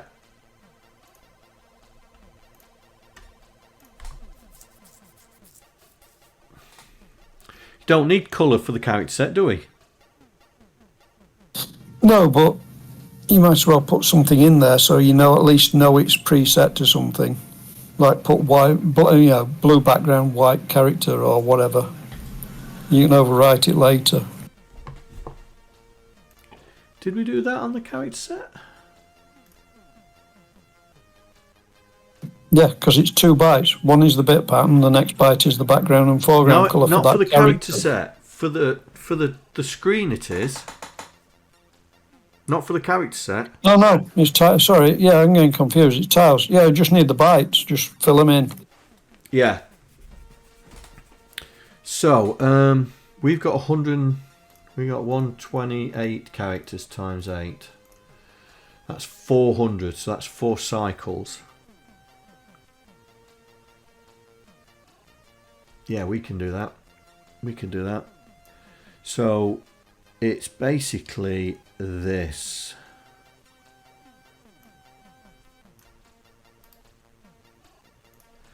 Right, so utils. Or should I make it should I make it a macro?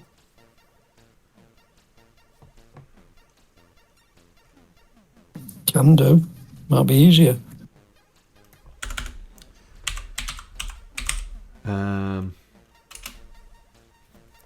Because you've got copy Vera data, but it only does 1 page, isn't it? It'll copy up to 256 bytes up or down within Vera memory, that's all. Yeah. So copy memory to Vera.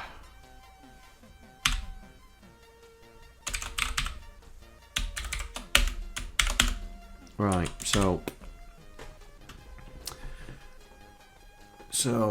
we need a source, destination,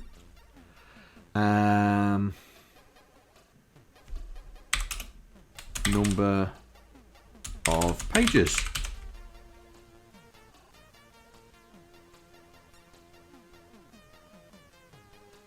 That'll do. So our destination goes there. Our source goes there. Now,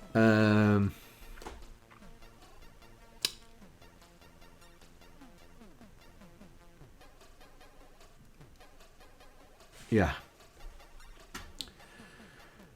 Increase Y, increase Y, increase Y, and we are going to put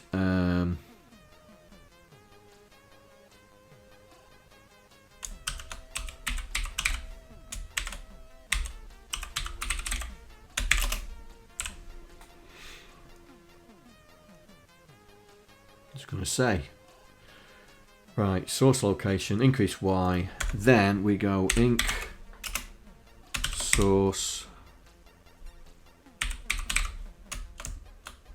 location +1.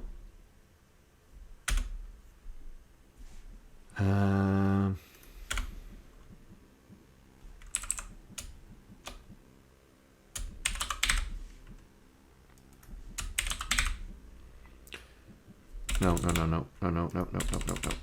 Here.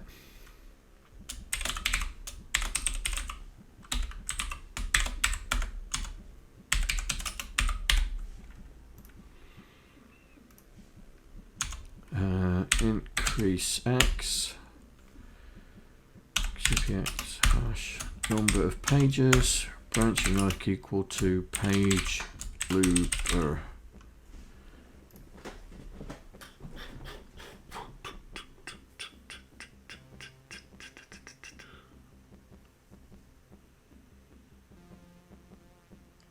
That'll do it. Yeah, that should do it.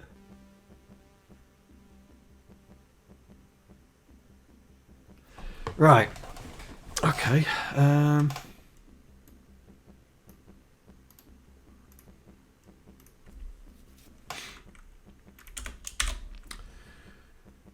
So this is our character set. So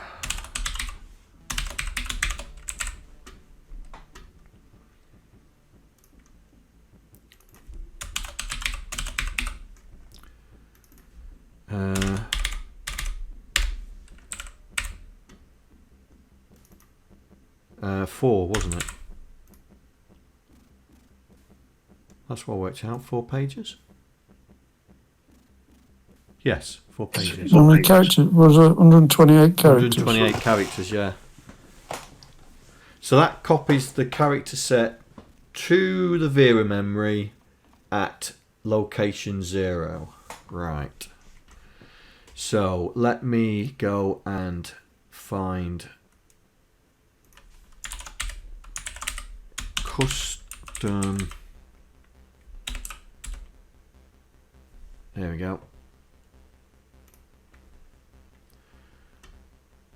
Right, so if C64, if 128, else. Right, so we need to put another one in there. If hash X16.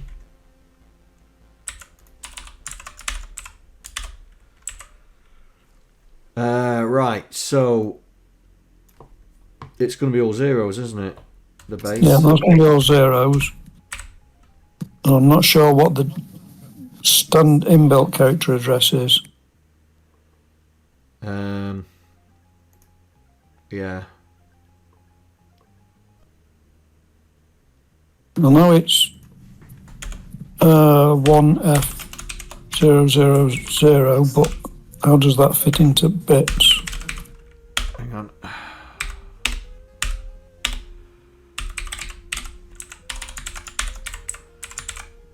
Right, that's for everything else. This is for the X16. Right, the built-in. Right, get rid of that. Right, the built-in is 1F.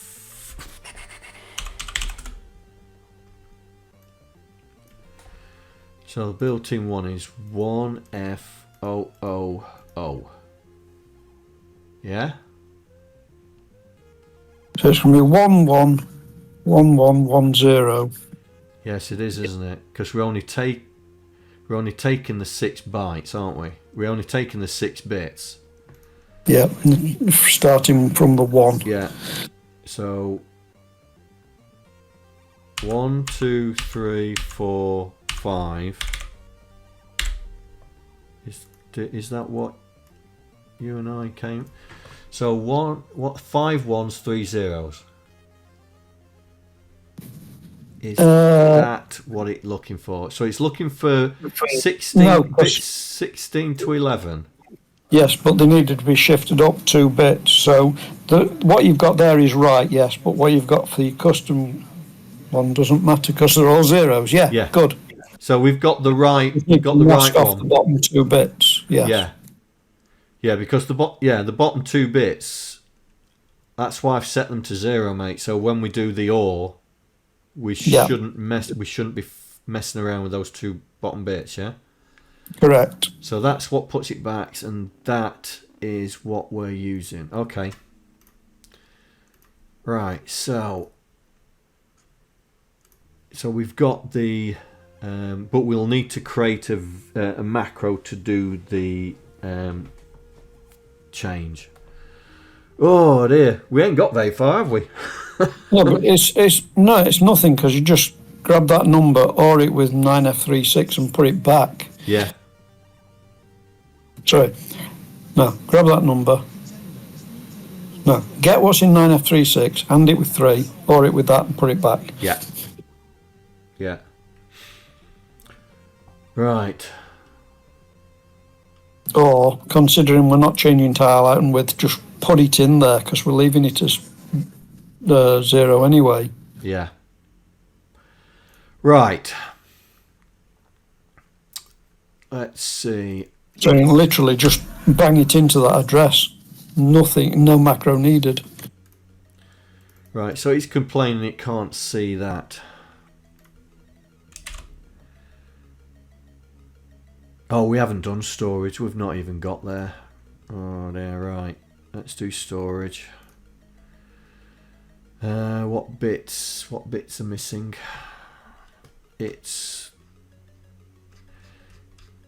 Why is it not seeing storage? Storage is okay.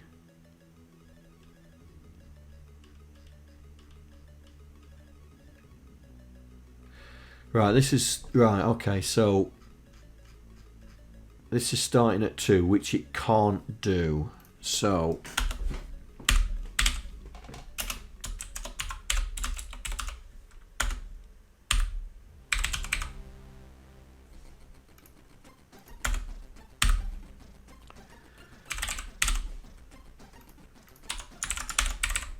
this is going to start at 22.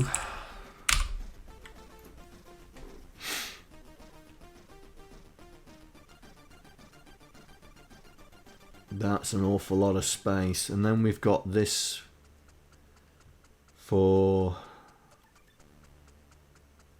We'll have to see where all this is going.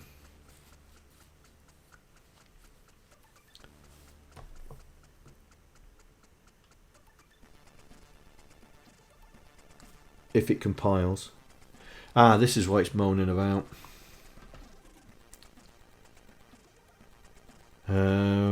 We will put it in the same place as the 64.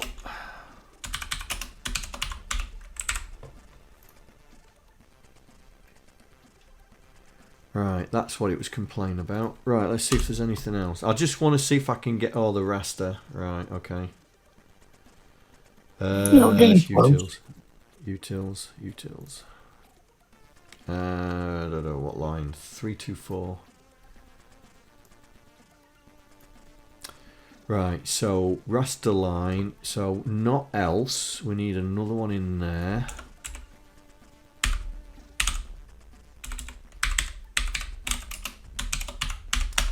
And we're doing WIA. So that means in here though, I need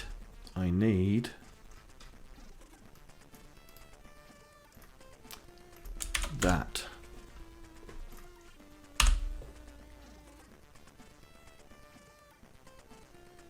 Well, we got a black screen. Good start. We got a black screen.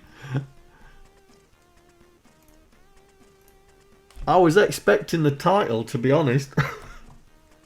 Yes, but your stuff that puts the title on screen, right?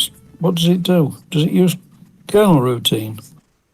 Also, can I point out that if you want a black screen, just turn the machine off. It's the same effect. Good idea. Just I'll let you know I'm still here. Right. Okay. So we got a problem with we've got several clear screens. Right. Print title screen. Yeah. So we need to find all the clear screens and get them to do hours. Inside an if. Yeah, there's only 3, so we'll be able to do this. Hash if X16 LDA. I thought you put it inside the clear screen routine to do if X6. No. Oh no, no. that's it. Yes. So it's just to set the colour, isn't it? So there's that Yeah, one. I got that. There's that one, and then there's that. Oh, that's the one we've just done. So that's that one, and then that one. Right. So how long would it take to migrate 4 pages of data? Not long. So there's something else not happening.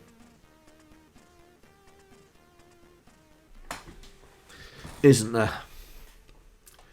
Right. Or is it? See, where's your print page title screen? Right. So, That's using ROM routines, isn't it? yeah. Okay. So we do the clear screen, then we print the title screen straight away.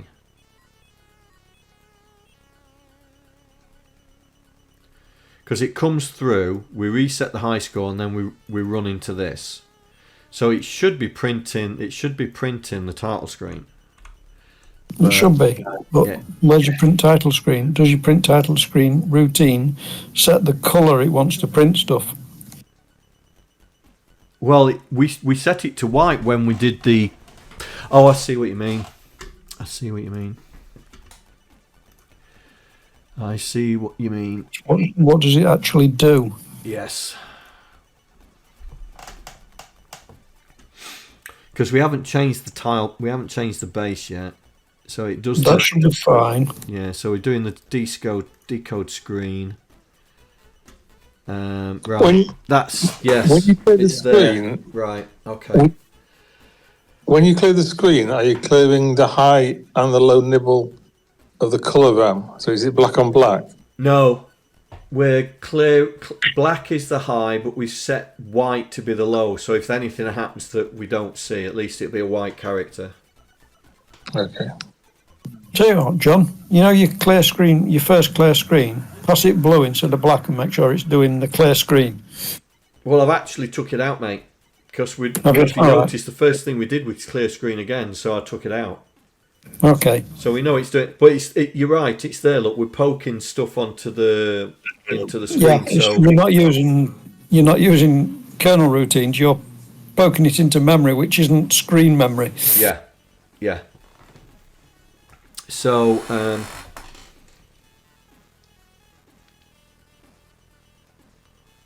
big changes incoming.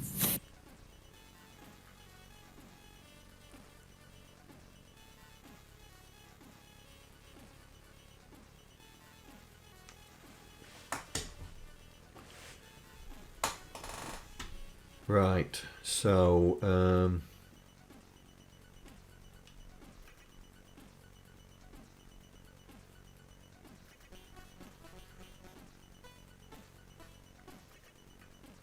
Did you compress the encode the text with?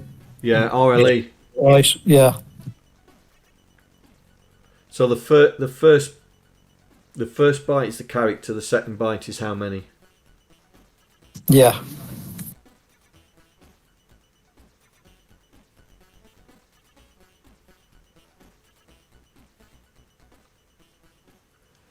Which is not a problem. You just need to set up the Vera registers and write the bytes. Yeah.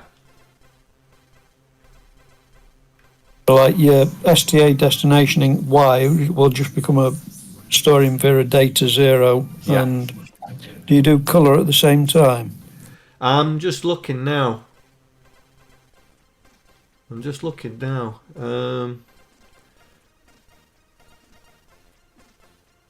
Where's You must do colour bytes at the same time as the character bytes, otherwise you'd be looping through the whole thing twice.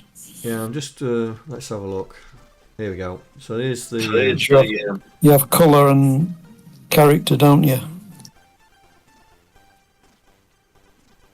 10 for 1, 12 for 1, right, okay, so I'm not sure. How did, Hang on. how did we set colour then? I've got this one set. I've got this one, this 64 one. What's up?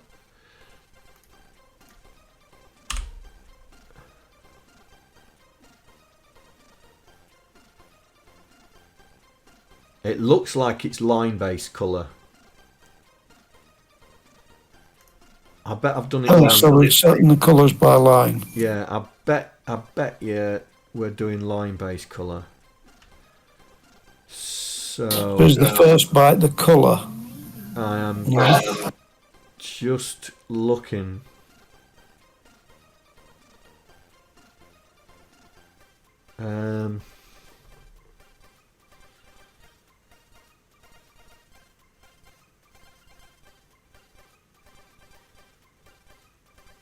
I'm not sure. Spaces times 31 or spaces times A5 or Yeah, this is buffering. This is the start of the lines, yeah? So that's space times 66, yeah? Yep. But I don't see colour in there.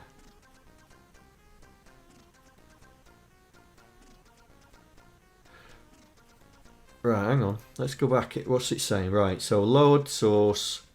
Initialize destination writer. Okay. Right, the accumulator is the high location of the screen data, low location. High location. X is the high location. That's character or colour, isn't it? Yeah.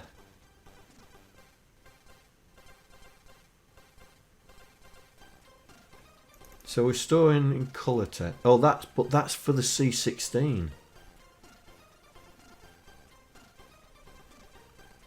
See, we're just writing to the destination.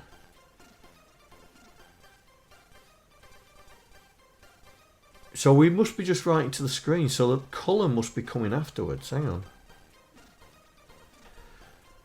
Oh, did you have a separate colour map? Don't know. So that's red.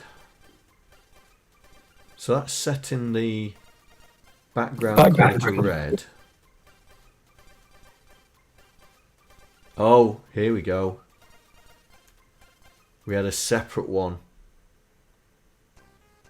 Yep, a different set of data for the colour. Yeah, Myriad title colour. Hang on, I bet that's down the bottom.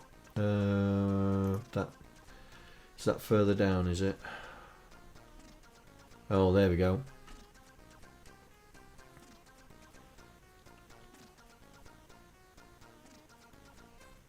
Oh, that's going to be horrible because you're going to have to track both of them together. No, I'm just having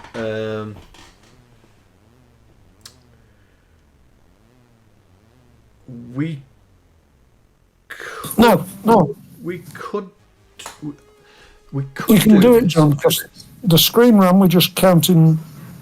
You just set data to 0 up and you're counting 2s. And the colour RAM you just started offset by 1. Yeah.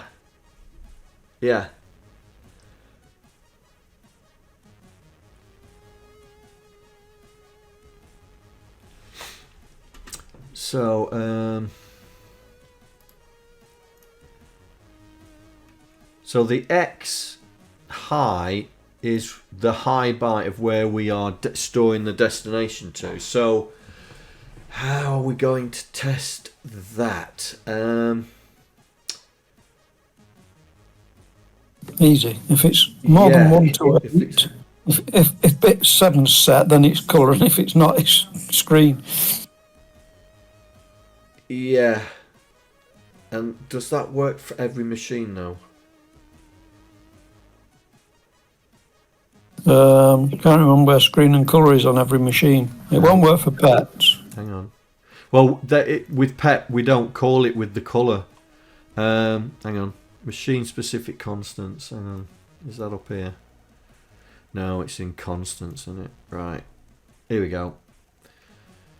So these are the screen and colour RAMs. So 9, yeah, high bit set. D, high bit set. C16 is going to cause us a problem.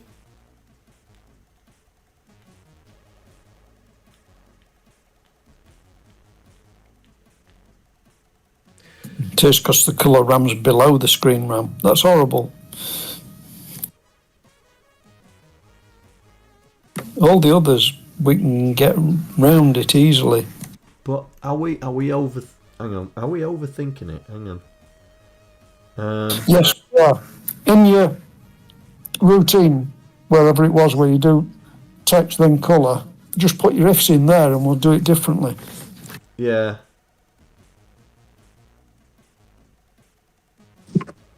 Don't forget you've got 2 data registers, so you can set one to point to the text area in steps of 2 and one to point to the colour area in steps of 2. Yeah, it's just it does the text and the colour in 2 separate steps. It's only because it's run length encoded, mate. So there's different, because the colour is literally line based. So the it's not synced up, yeah. But what I was thinking was, we store the destination, yeah, and then we can test the destination. What I was thinking was, here is we do this if X16 and if, and then what I was going to do was say CPX.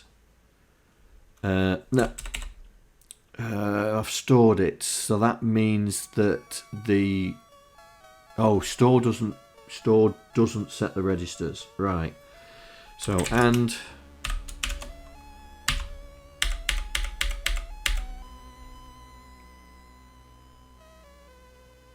oh, hang on, no. What are you passing it as destination? No. That's a bit big. Yeah, I just had a different thought.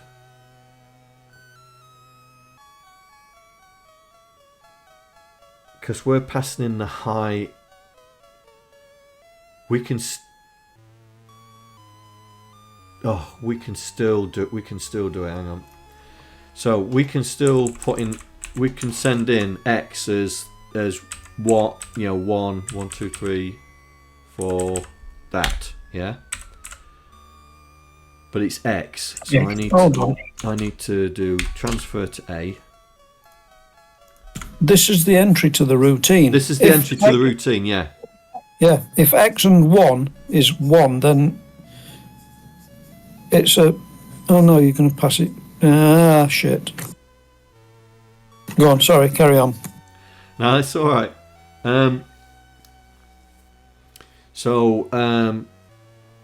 Because when we call it, you can't send 1B000. No, exactly. So we're gonna have to do some manipulation before we go in, yeah. So if we set X to be 128, then we can test for that. Compare it. No, branch if equal to 0 to setting screen. Else it's setting the colour. Yeah. Where are we? Where are we? Where's the clear screen gone? That's somewhere around here, isn't it? Oh, we got many of these things knocking about. I just want to get it started. Clear screen. Where's clear screen? Clear screen. No. Look for clear screen. There we go.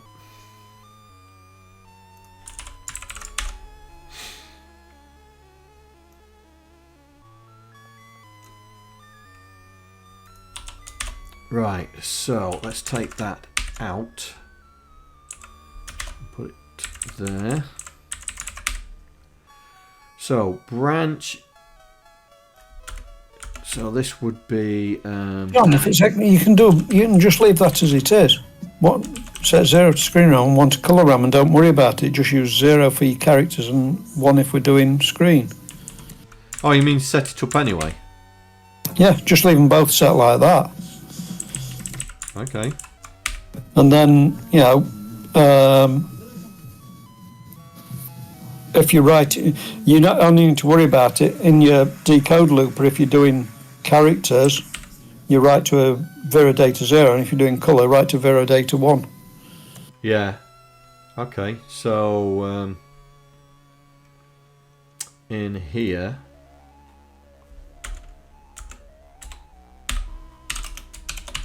Oh, hold on. The trouble is you're moving your lines around, aren't you? You're not writing a full line. No, writing a character at a time. But we're assuming, yeah, oh, yeah. But there's 228 characters on the line, yeah, on an X16. Yeah.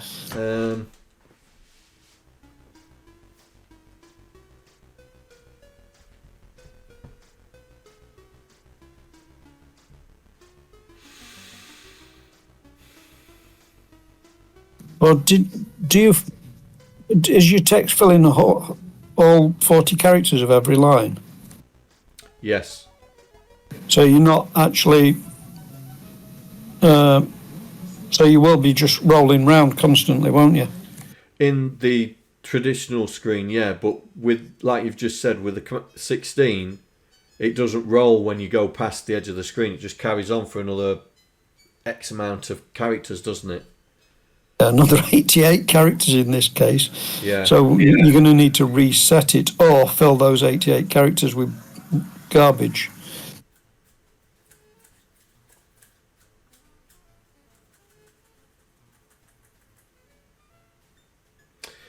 I think we could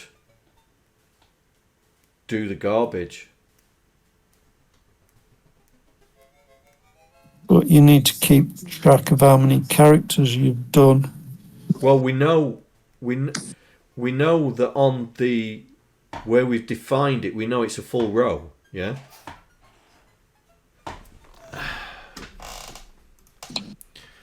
Hang on, let me try and explain. Is it down? Is it down here? No. Let's shut some of these down. Machine specific. Here we go. So here we go. Main title screen. So this is the start of the line, yeah, and then that's the line. Then this is the start of the next line, and then that's the line.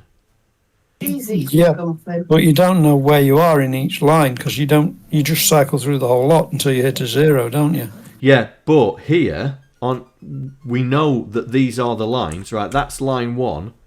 What I was thinking was here we go if X16, yeah. You went and said it's 88 bytes, yeah. Well, it's 128 characters to a line, and we're only using 40, so yeah. So let's say we're going to put a space in 88. Yep. Yeah.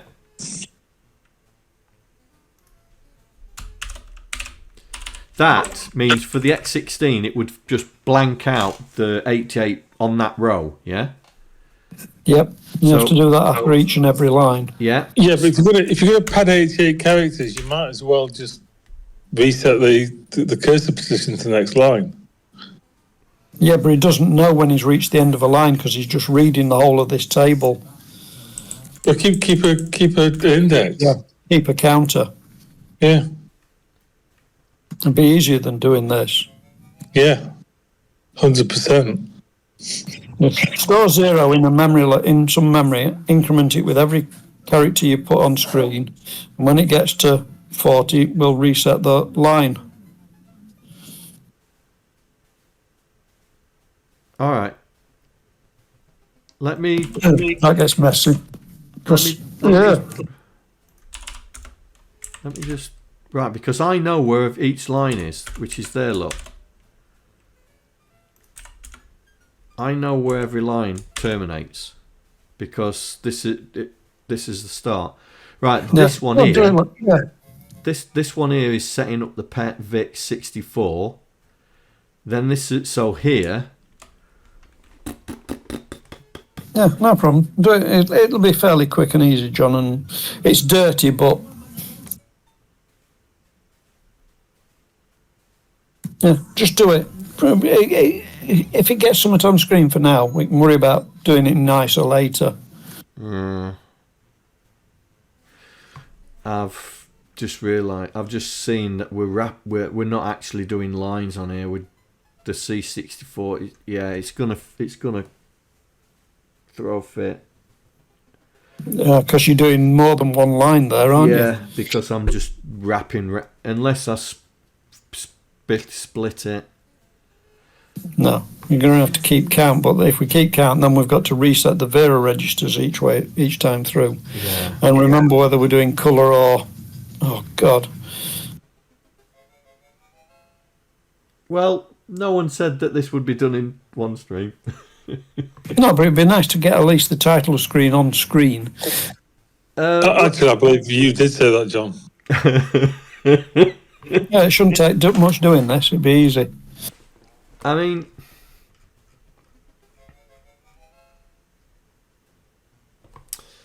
how big's the print routine?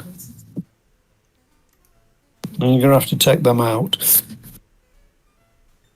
it's that size.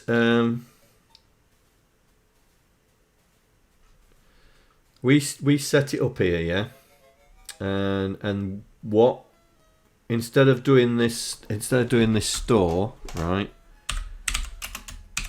Yeah, if it's X16, you're going to write to data 0 if it's character and data 1 if it's colour. Yeah.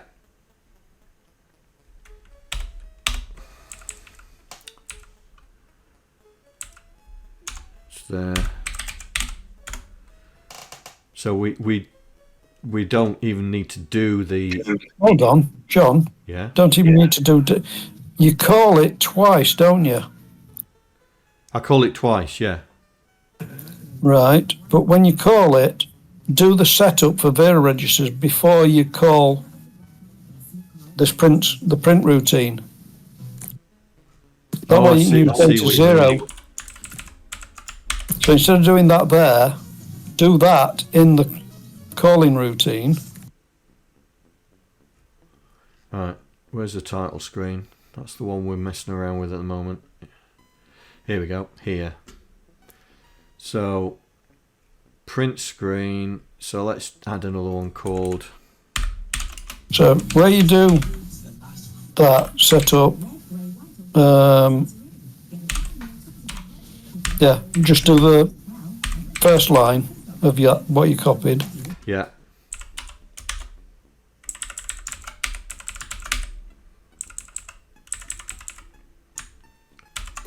And just do the screen RAM one.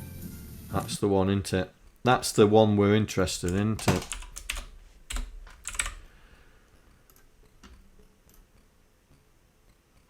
So set the screen RAM address. Yep. And with a double increment. And then before you do the colour RAM, do the same thing except point it at colour RAM. Yes.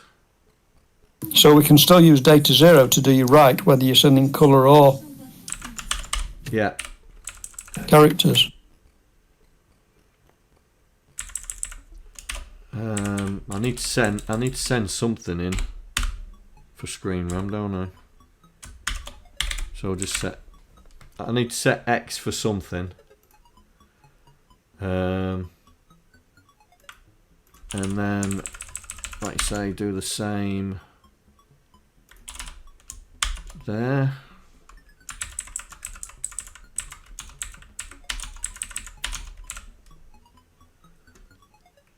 But this is colour RAM. I'll put that to 1 so it's a different number. And get rid of that. Right. No, put that in the 735. Yeah.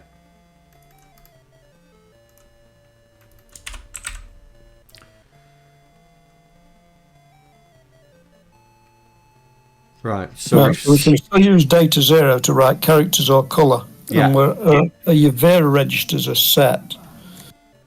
All you've got to do now is keep count, and when you've gone 40 bytes, we need to reset Vera.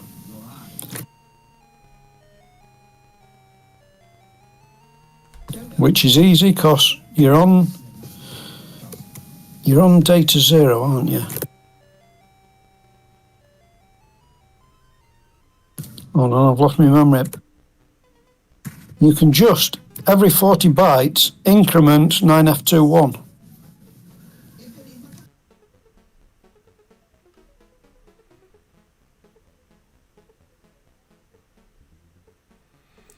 Okay. So yeah, if is just going to be store it in data 0, but we need a counter when you put each character on the screen.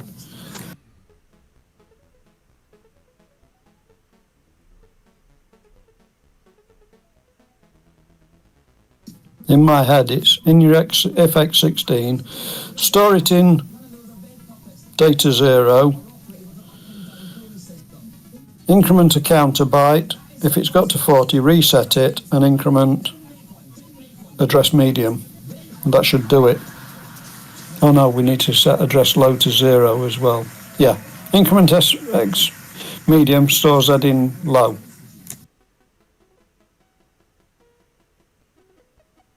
And that'll do it.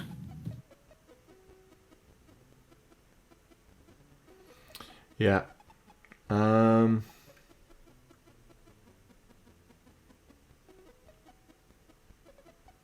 So it's in the decode looper.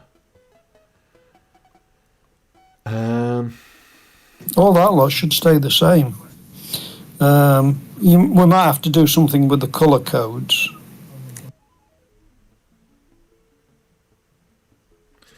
Right. Okay. So here. For now. Here. So yeah, we're gonna do store in Vera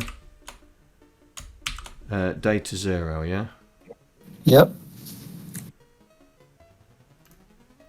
Right. So just bear me a second.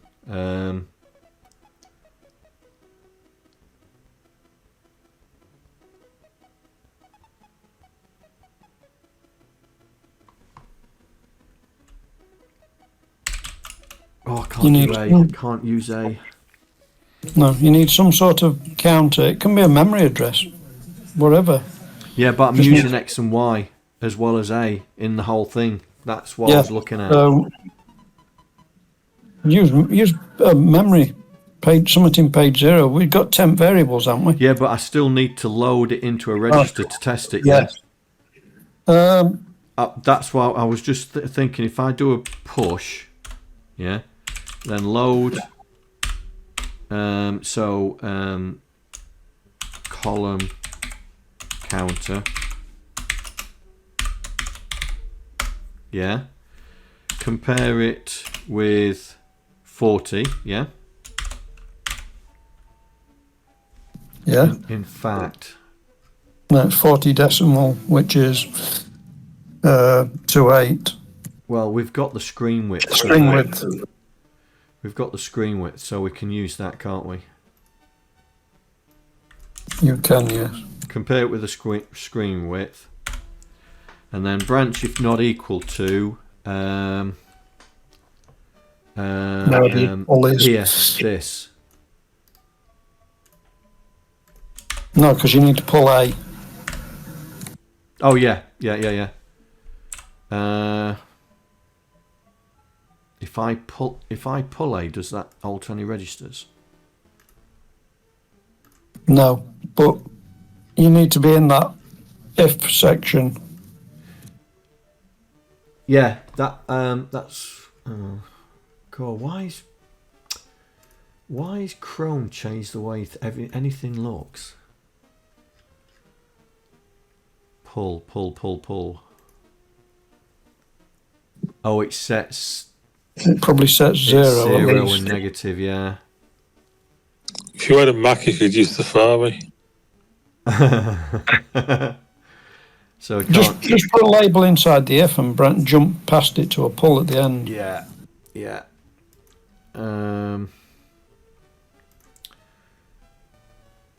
Well, let's flip this on its head then. Just keep it inside that if else bit and branch to a skip, pull A and X, and then you're done. Yeah. What I was.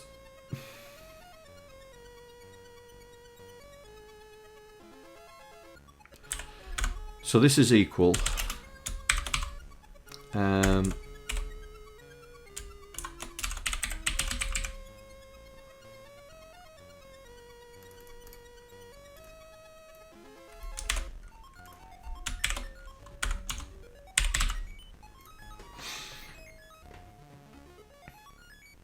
Yep. Right. And then if it is, we need to reset column counter back to 0.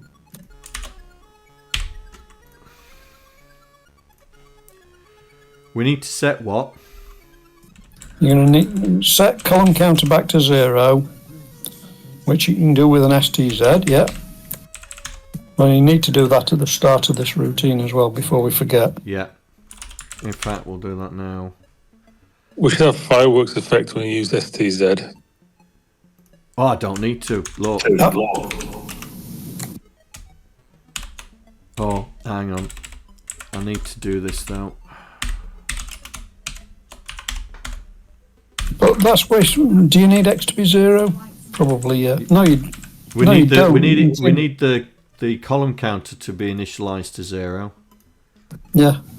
That's why I've just put the X16 so it knows that it's there. Yeah. Right. So we reset it back. Right. Store Z in Vera address low, whatever it's called. Vera address low, yeah. And increment Vera address mid.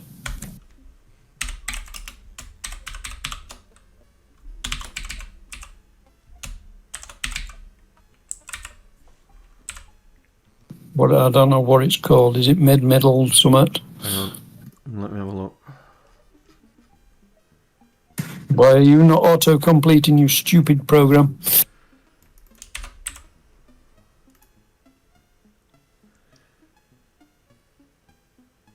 See how restrained I was then. I didn't slag off VS crap at all. No, it's the mid one you want to change. Yeah, Not that's 21, yeah? You don't want to increase high, mate, because high is 1 or 0. Yeah, but the labels are wrong. Oh, okay. Whatever yeah, 9F21 is. I'm increasing that one, yeah? But you're yes. right. This is classed as bank. Address bank. All right. No, hang on. Bank is the first bit of the next one. Video address 16. Yeah, but that's the bank bit. Yeah, but as long as it's increment in 9F21, we're good. Yeah, that is 9F21. Look, if I hover over it, look, 9F21. And there was 9F20. Yeah, and that one is 9F20. That should do it, John.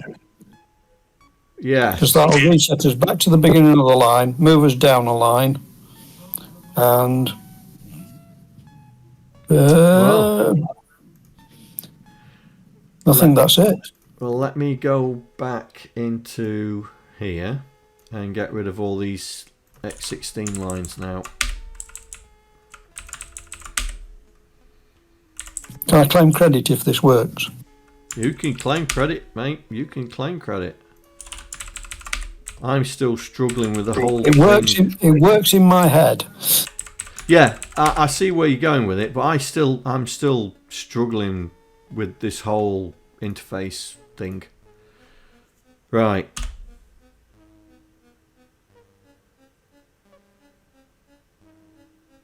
Well, it's not right, but it's we've got something on screen. I don't understand why it's not right. And we've got colours as well as characters, so why is it not right?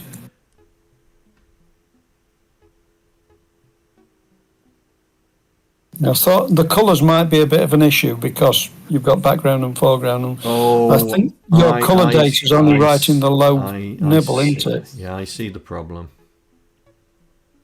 Do you see the problem?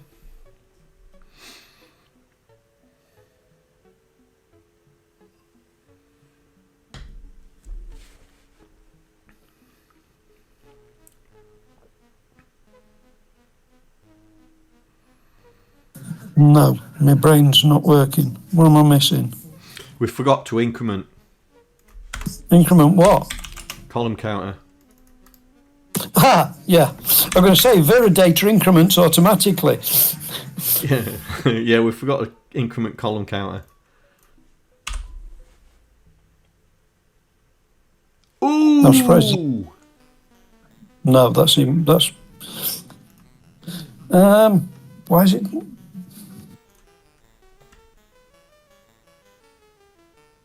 That's worse than we had before, so why is that?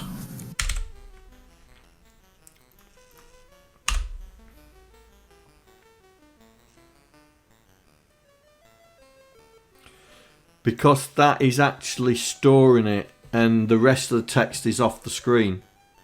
Yeah. Oh no, it's all going round and round because we're not incrementing. But I don't understand why it's messed up if you do increment column counter.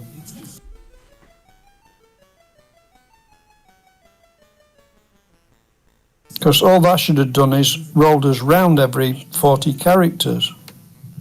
Yeah. Do we have to reset the increment? Not as far as I know.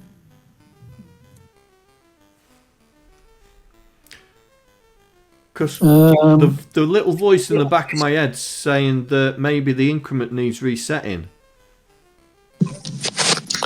Yes, it will do. Does it? Because otherwise... No, because you still Z into it. You still Z into column counter, which is resetting the column counter. Yeah, but that's not the increment, the Vera increment, this. Well, the Vera's fine. But we're not changing that. All we're doing is putting 0 in the low, which will put us back to the start of a line, and adding 1 to 9F21, which I'm sure is readable. I'm sure I read this, you can read it, so you should be able to increment it.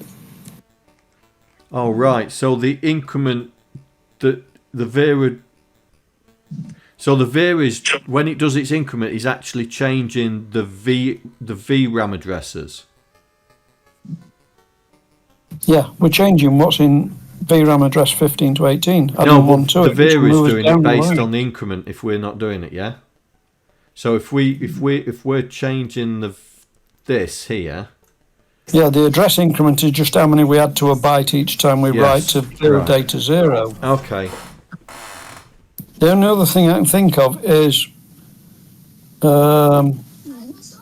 maybe load A with Vera address high, increment, add 1 to it and write it back. I don't know whether increment it works. Oh, right, okay. It should do, because loading A from it, adding 1 and putting it back is the same thing. But where's the jump back to the top of that loop? Say again?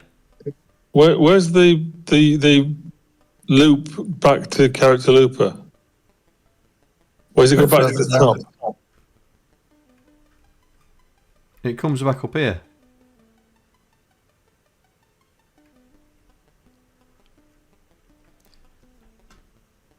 Let's try this.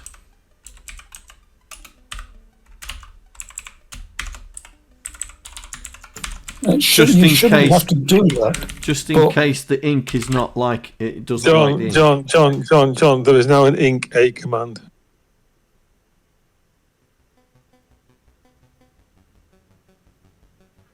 I wasn't just saying something.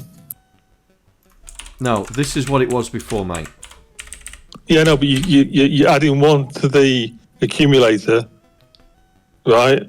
But you can just do an increase A instead of doing add 1. Yeah. Clear carry and add carry 1. You can just do ink A. Yeah, but no, what you got there was right, John.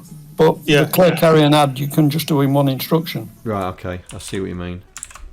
So you save 3 bytes and 6 cycles. Not that we're counting. Just if you're in X16 mode, we might as well use X16. Okay. Exactly. Yeah. I think it's ink A. Is it ink A or just ink? I think you can use either. I think that's what I was confused last week when I was drunk. But with that store 0 into A, I think that's what I was thinking of. Ink, not store 0. It still ain't done it. Yeah, but you've taken the ink column counter out now as well, haven't you? Why is that not doing it? Well, let me put ink column counter back in.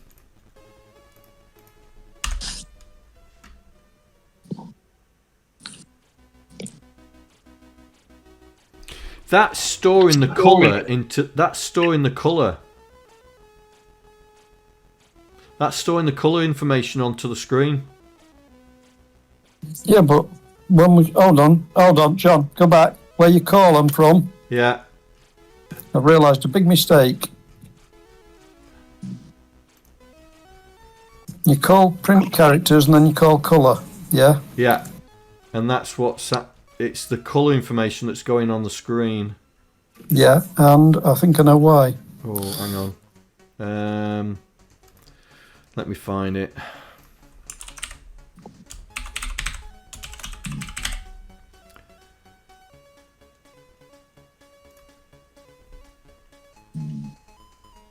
Here. Right there. Hold on. Oh no, you set it to colour RAM. Oh. Okay. I don't remember changing that. When you reset the colour line, are you setting it to 0 or setting it to 1? Oh shit, yes. If it's colour, we need to set it back to a 1. Yeah. And it needs to start at 1 as well. Yeah, it does. And how are we going to do that? Because we don't know whether we're in characters or... Is it the same routine that writes the colour and the... Easy. Load A Vera address high. Load A Vera address low. And it with 1. Write it back.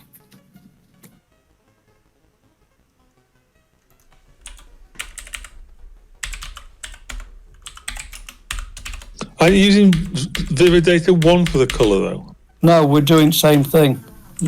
Just okay. Calling the same routine and writing colour or characters. But that'll keep us aligned.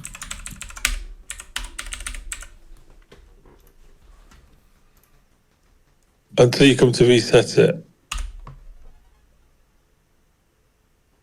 Because when you reset it, you store 0. Bingo. No, that's right. We read it in, and it with 1, and write it back. So we set it to 0 or 1, depending whether it was an odd or even to start with. Yeah. How's that, John? Yeah. What are we missing? Yeah. We need some blank lines at the top of the centre of it. Just need to do this. You need to set colour to red at the beginning. Yeah, hang on. Yeah. Hang on. Why are you passing it for start colour? Hang on. Let me. Right, so I've set it to black, so it's red for this one, isn't it?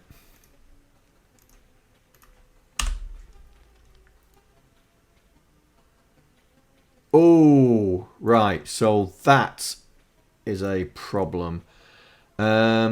Your character data's sending black. Or what colour are you sending in your colour thingy?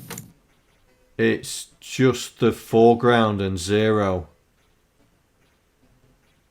Yeah. Ooh.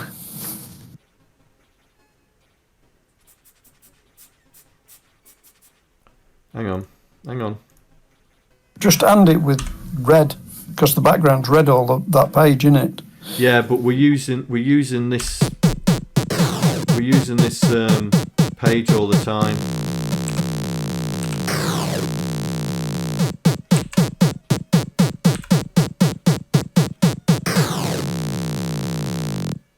Yeah, but you're only using that. See, the game over's black. It's only Is the that title using screen that's red. Yeah. So, if we read data 0, will it increment?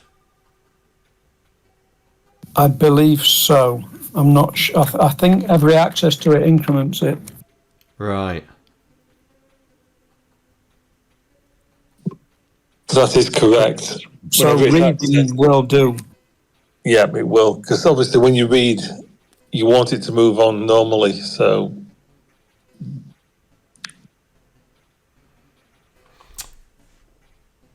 Okay. I have a stunning plan.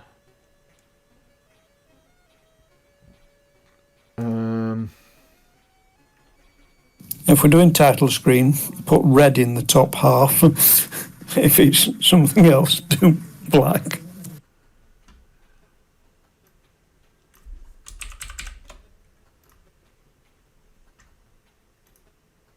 Oh, no.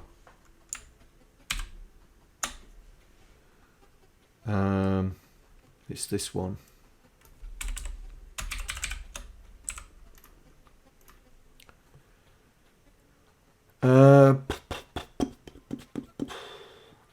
No, but that's not going to work either.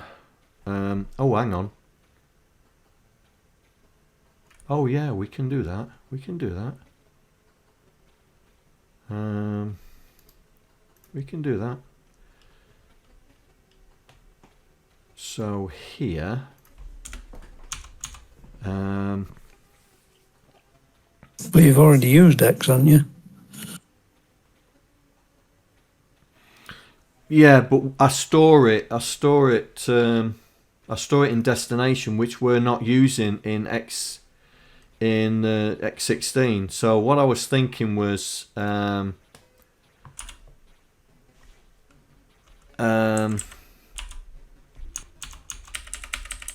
if I do OR with destination,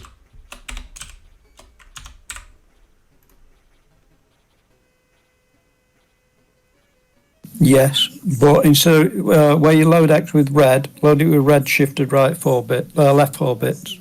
yeah.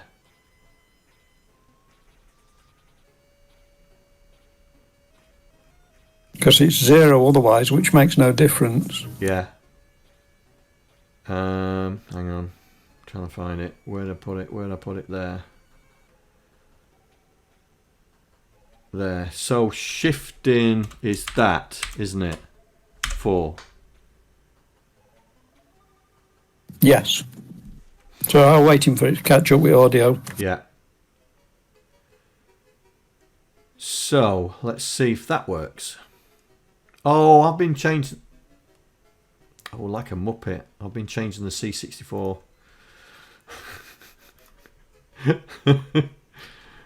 I'm going to get confused with all the myriads open at the same time. Luckily, it's the same code. Right. Well, that was a bust. Oh, my Didn't bad. change. My bad. Yeah, my bad.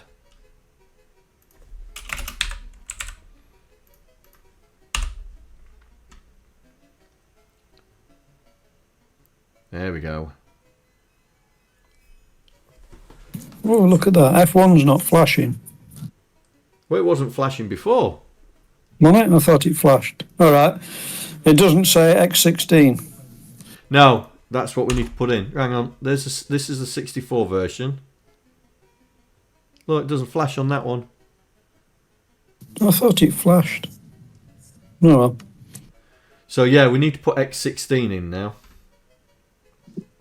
It's not a Spectrum, you know. You've what? It's not a Spectrum. Spectrum's always those annoying flashing things on the title screens. Exactly.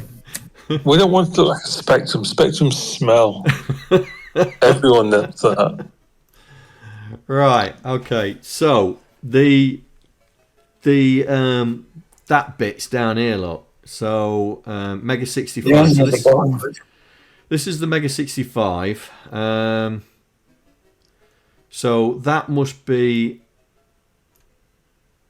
Oh no, this is the reverse. This is the reversing of the Mega 65. Now I don't know whether to keep the Mega 6 because I never got it to work. I don't know whether to keep the Mega 65 in there or not, and just put the X16. In. Just put an X16 in. If you ever go back to the 65, the code's still there. Yeah. So so that one must be ampersand for one space, right? So Mega 65. So we're going to put the X16 in front, yeah.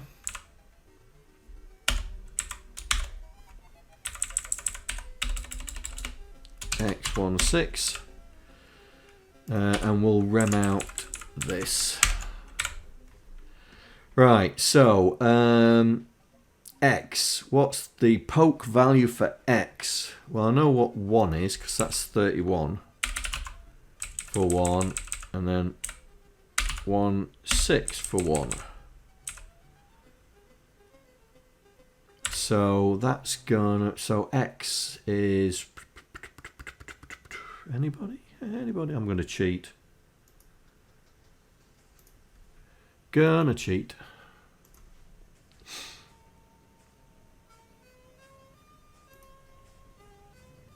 So 18, I think. Is it? I think. That's the ASCII value. That's not going to help, is it? Yeah, but in Petsky it'll be -4, 0, so it should be 18. X. 18. Okay. I'm sure it is. Okay. So 18 for 1, 36 for 1, and then we got 1, 2, 3. So we need to add 3 more spaces. So that's going to be 6B, yeah? 6B. And for the Vic, 3 more, so that's going to be 4. And we can get rid of that little lot. Right, so 9-8 for 1, 3 plus 8. Oh, that's 3, 1. 8, 9, AB.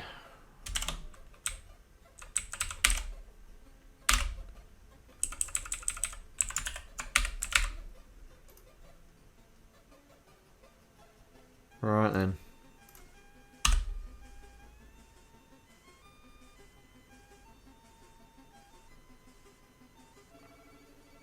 It's not very centered, but it worked.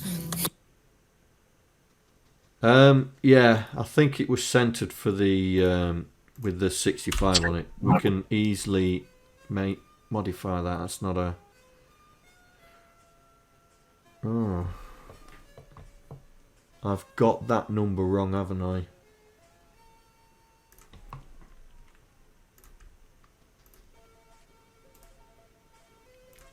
Got that number wrong. So that's right. Oh. That'd be better. Yeah.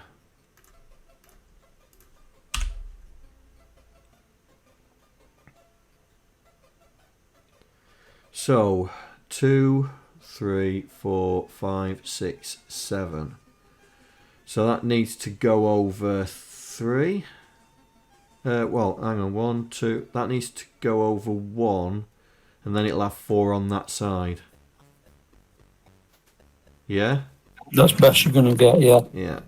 So And it's line it up with the by Steve Clark underneath. yeah. So I think add one on and take one off. yeah. So we need to make that 9, that 16, and then on the opposite side 43 and A. There we go, we've got a title screen. I hope. There we go. Well, that's progress, surely. Yeah.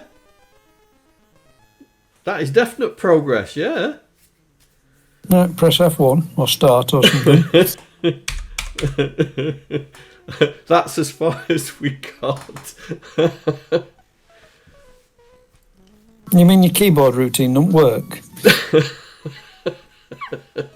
No, because that's going to be different, isn't it? That's going to have to be...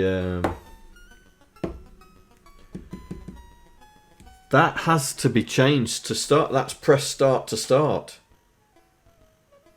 Yeah, needs to be press start.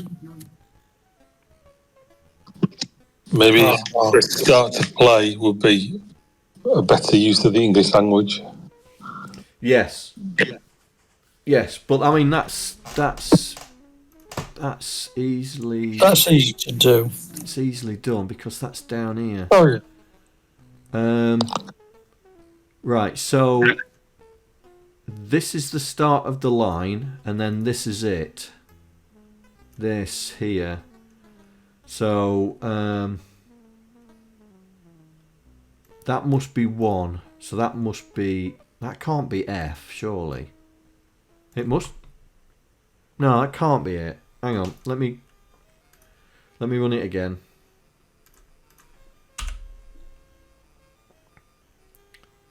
It's got a bit left. This last bit you put on screen. Yeah, so it's the last line.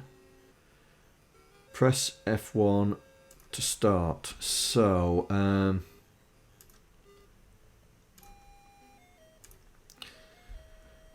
right. Where am I? Right, that's the Commander. That's the X16. Then it does Steve. That's it. The next line is by Steve. And then the next line must be. That's on line on 199. That's.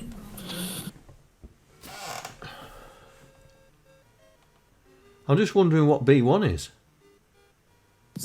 Don't know. Oh, it's not a.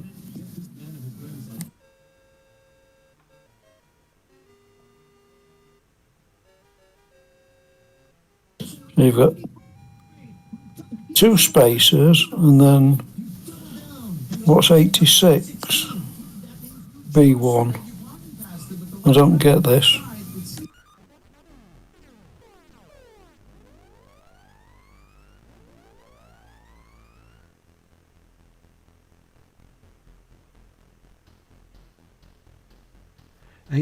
Where's the pokes? 86 is 6. Reverse, isn't it? No, A, B, C, D, E, F. That's reverse F1.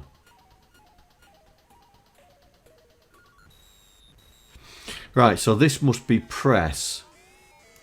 Press is on 192, yeah. That's press because it ends with 2 S's. Yeah. Doesn't it? So 13 times 2. this is press F1 to start. The 86 is inverted F and the B1 is an inverted 1. Yeah. So we don't press F1 on a pet. We just pressed 1, didn't we? Yeah. So guys, I'm gonna bail on you because I've got an early meeting. So I will wish you all the luck, and I'll see you next time. Okay, mate. Not a No problem. problem. Cheers, Andy. Yeah, if it's a pet, we just put 1, not F1. Yeah. So The F is the 86 and the B1 is the 1. yeah. So you're going to have to do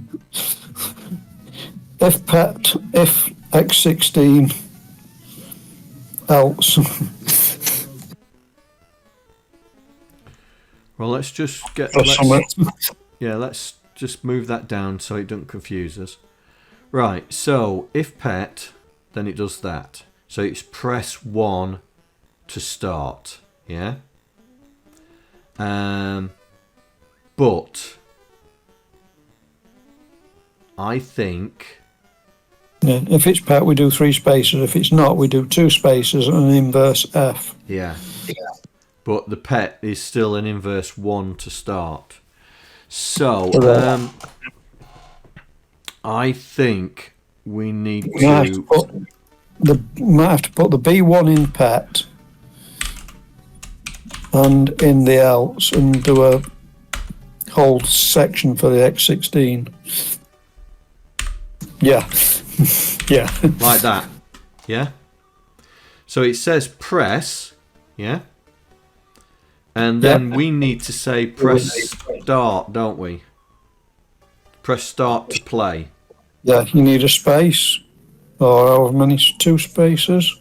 Yeah, we'll do the same as this. Yeah.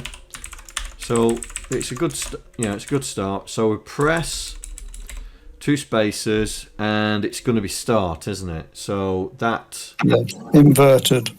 Yeah. So that's this lot down here, isn't it? 14, 12. So T R. It's 13, 14, 1, 12, 14. That Starts one with from the there, 13. yeah? 13's the S. Yeah. So press start. So 90.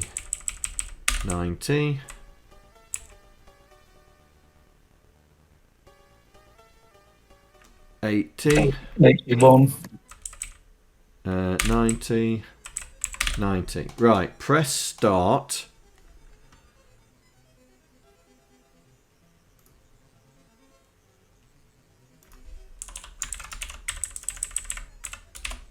Right, press start. So that's F1 space 2 space play. So I need the letters for play. That's going to be 12. Yeah. No, not 12. 10. 10, yeah. No, hold on. Let me think. S was 13, wasn't it? Yeah. Yeah, 10 is P. 12 is R. 1 is A. Oh, what do we want? We want play, don't we? We want L. Sorry. Yeah.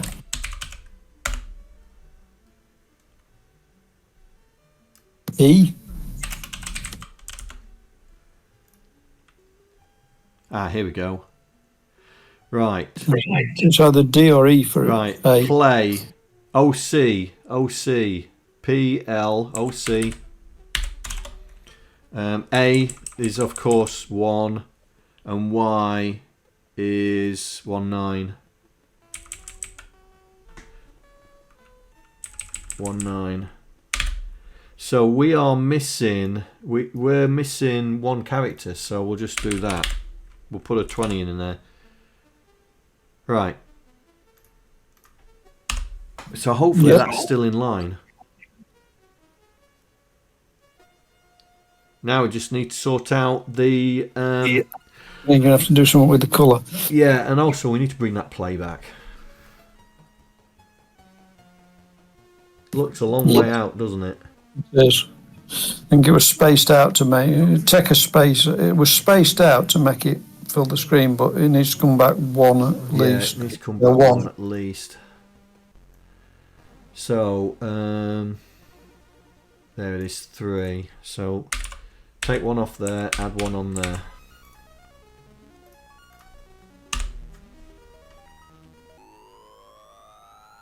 There we go. That looks better. Press start to play. So we just need to do the same with the colour, don't we?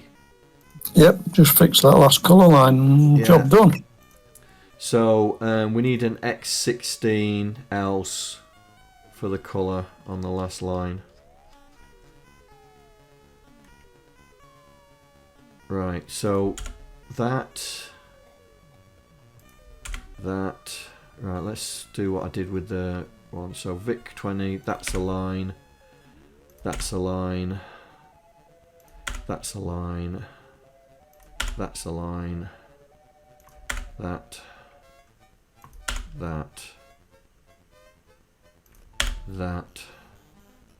Right. So we are looking for cyan. That looks like cyan, doesn't it? From the yellows. Yeah. So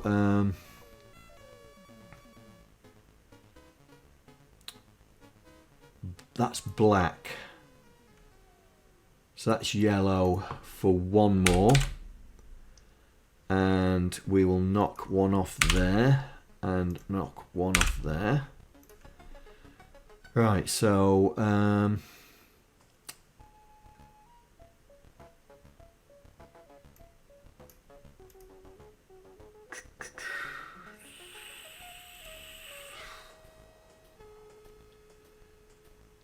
black for a lot, black for 9, yellow for 7, cyan for 2. Right there. So cyan for 5. And take 3 off that will be DCB. A. A. If you're taking 3 off. Yeah, okay. Right, here we go. But won't that break it on others? Yeah, well, I've got the 64 one.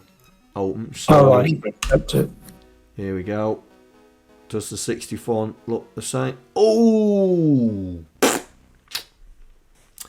Yeah. That's what I meant. It's going to break it for 64, etc. Yeah. So at least we know what we're doing now. So it's this bit here. So let's do that. And hold on, John. You've got 7 yellow, then 3 cyan, then 7. No, hold on. Yellow for 7, cyan for 5, yellow for 10. Yeah. Yeah. 7. Make that 6. What, this Make yellow, it yellow for 6? Yeah. Hmm. And the other yellow for 8. No, for B, sorry.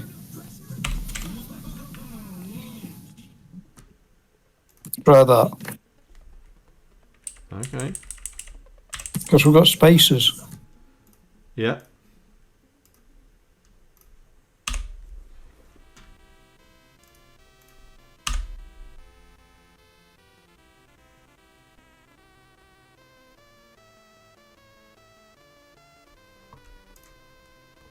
Yeah. Damn. It's alright. Need one more on the cyan, don't you?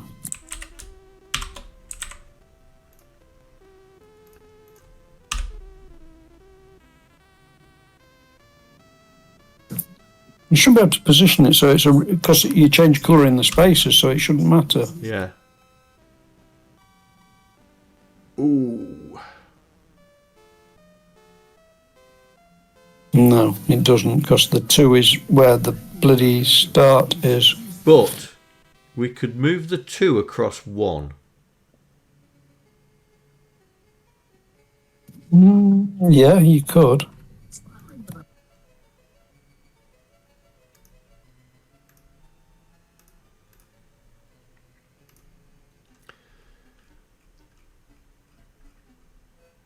Right. So we don't need to mess around with ours. We just need to mess around with this one, yeah? So, so this must be it. 2.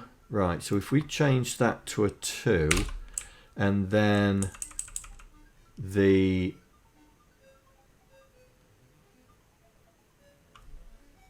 Hang on. Let's go back.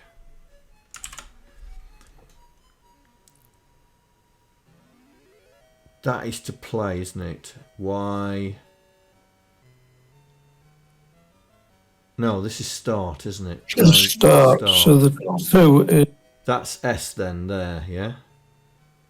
So the 2 is before... The 14... 14... Space. T. O. Is that T-O? Oh, F, yeah, that's right. T-O. So we say we're gonna move this along 1, yeah? So we're gonna make that 3, and then this one will be 2. Yeah? Yeah. So on the X16 it shouldn't look any different because it's a completely different line. But on the 64 now, the 2 should have just moved over. There you go.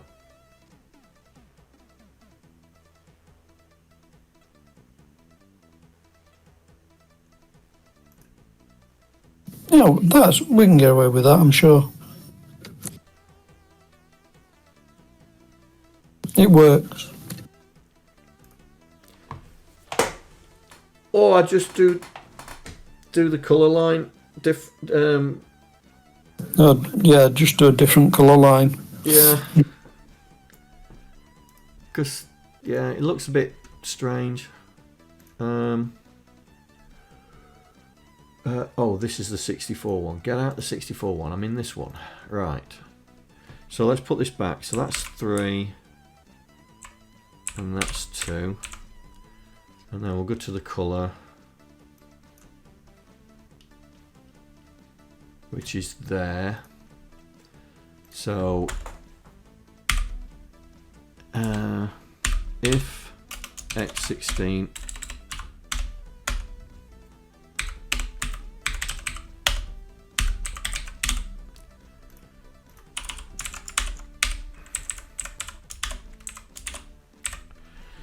so that was 7, wasn't it? Then cyan for 2. So we added 1 on that, so we just need to put this back to B, C, D. Right, so this should be okay. Yeah. And the 64 one should be... There we go. There we go.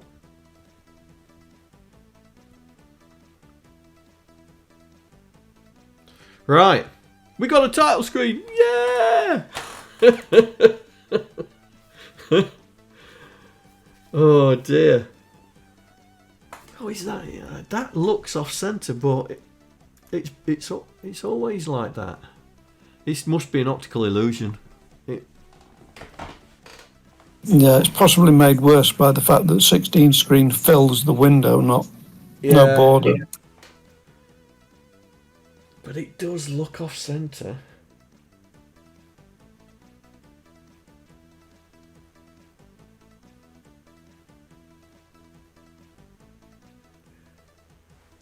this. It's this that's making my eye say it's off centre. And it does look it. It is. It's a line off from old school. It wants to be a cross one to line up with old school coder. And press needs to be a cross one as well. What's it look like on... It's same on 64, etc. Yeah. It's how it always was. Yeah, so...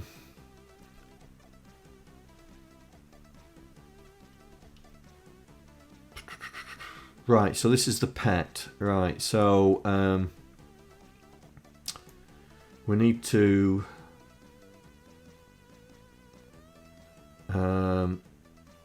oh, come on, John. What was first on the line? Was it pet? No, for the pet. Right, so it's looking for the 4. So that must be this here. 4, so F is 06. Yeah, 4. Yeah, that's 4. Yeah, so it's this bit here. So this needs to be moved across 1. And that goes across 1. Everything else should be the same, except this needs to now be -1 and -1. We'll just check it on the X16 because that'll tell us if we've got it. Right, so the colour needs to be matched as well. But that's in the right place now. That looks better, yeah. Just need to fix that one colour line. Yeah. Which should be easy, just add one to the sign and take one off the none. Yeah, so that's the last line. Then we should have black. So he's saying cyan, yeah? So I'm looking for cyan. Cyan is 3, isn't it? I wish I could remember. Sure, it's not the 6. No. Hang on. Right, that, so the green. I think that's 5, isn't it? C64 colours. Here we go. Right, cyan is definitely 3. So green, blue is 6. So we're after the 6s. Oh, blues. Yeah, we're after the 6s. So here's the 6, 6, 6, 6, 3. Now it was the first line, wasn't it? So add 1 to that. 7, 4. One off that and that.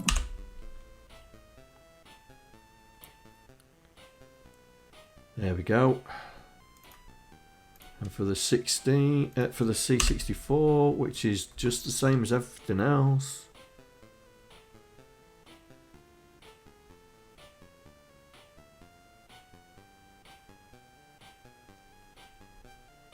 Yeah, I think we need to press across 1 now.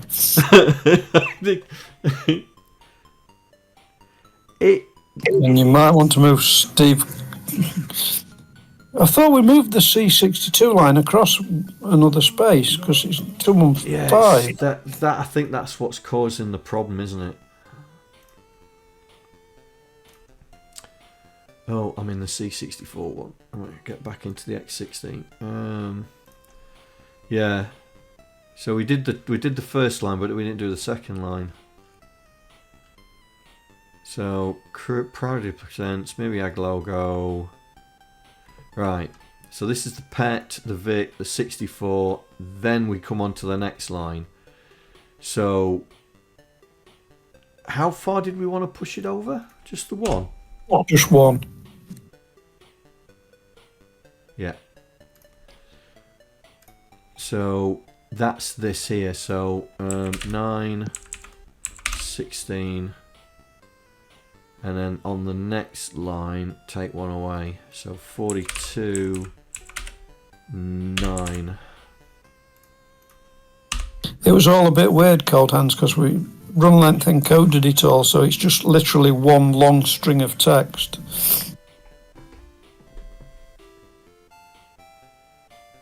That looks alright. I think by Steve... Oh, I don't know about the by Steve Clark No, line now. Steve's in the middle. If you look Yeah. at the V, Yeah. it's in the middle. It is, yeah. I think the problem is now Oh, because this no, is no. What you can do, John, by 2 spaces. Say again. You've got by 2 spaces, Steve Clark. We can move by across one. 1, 2, 3. So that's 4 that side and 2 that side. Yeah, no, that's all right. But yeah, if you put an extra space before by and take one out after by, it'll sit nicely under the C128 line. Okay. Yeah, we were running out of RAM on, particularly on Vic, I think it was, Cold Hands. Yeah. We'll run it on the Vic in a minute anyway. That's the Myriad logo. C128.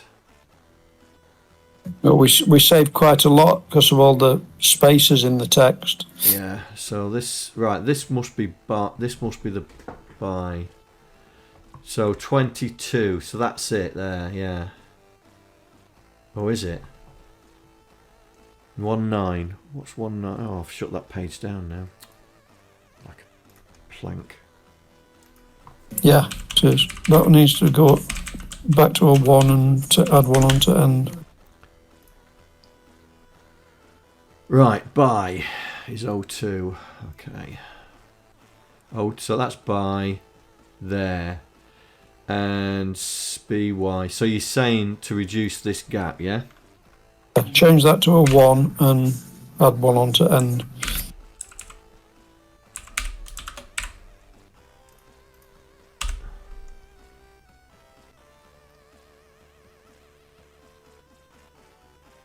There we go. That looks better. Right, let's see what it looks like for the 64.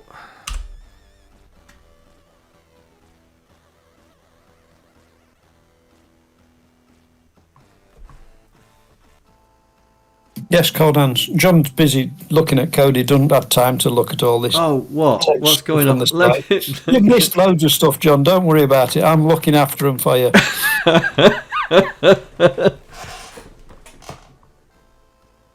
That press needs to go over. It does, yeah. So it needs to go over 1 character. By 1. And what's really weird is I've got my hoodie on as well, so I look the same. I just ain't got glasses on.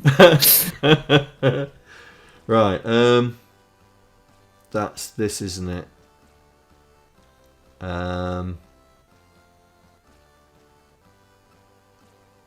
So where's press? That's here, press, that's there. Oh, did that look okay for the 16 or did it need knocking over by 1? I think it was same on 16. Yep. That needs knocking over by 1, doesn't it? Yeah, we shuffled the spaces around. We can probably take a space out for between. Oh, we've got 2 there. Yeah, it's 2 there. 2, 2.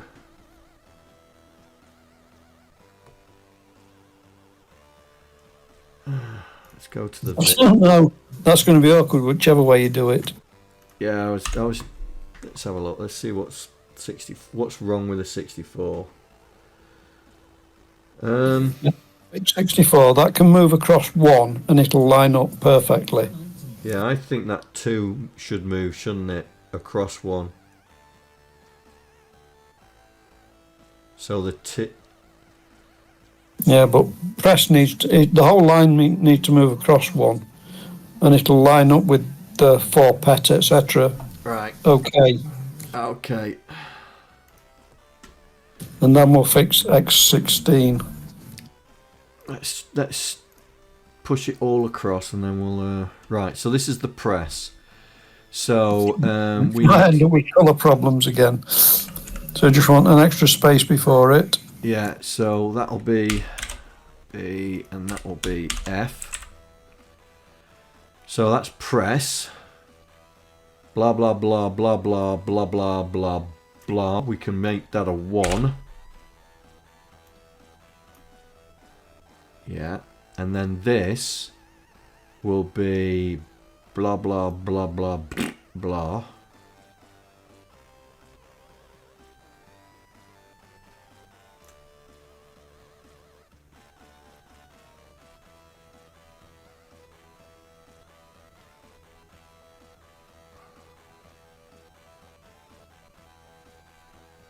So I've pushed it over. That needs to be a 4 and a 2. I'm hoping that's right. I'm hoping that's right because my spidey sensors are going no. Right, ignore the colour at the moment. That's on the X16. I know it's going to be wrong. We need to fix that. But the C64, that's better. It lines up. Yeah. Just Got need to colour sort the colour problem now. again. Just need to sort the colour now. By 1. It's just literally by 1, isn't it? Oh, I'm on the 64. Go back. Oh, dust. Right, so it's this one, isn't it? Right. So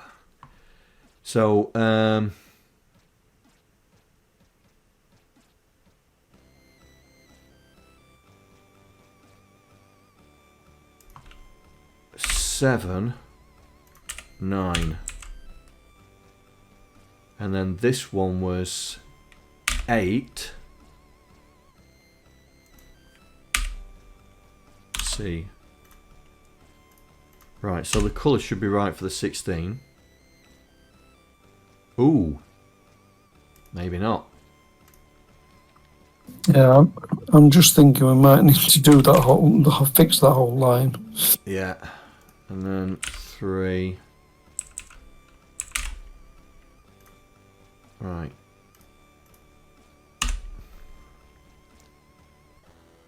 Oh, cobblers. What am I doing?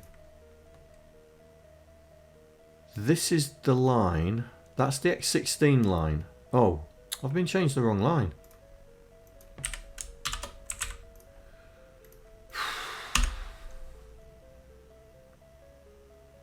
Right. C64.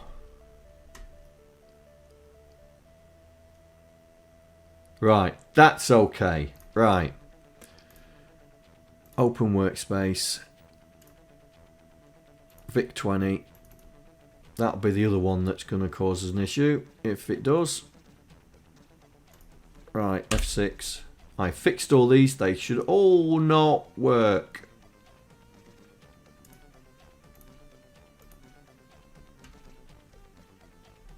What the hell? Why's that broke?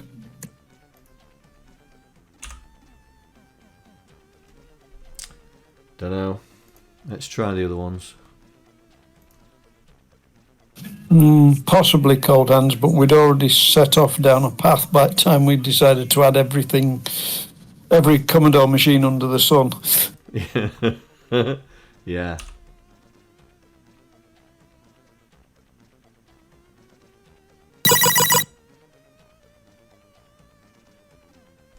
Right, the pet one still works.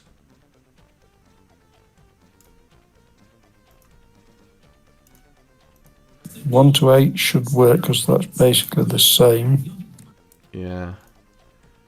I don't know what's broken. Well, we'll run through them and then we'll go back to the Vic and see what I've probably remmed something out I shouldn't have done. And also, this takes a while for it to catch up. Drives me up the wall.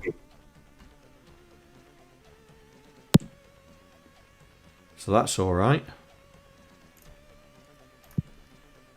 Right, let's do the C16.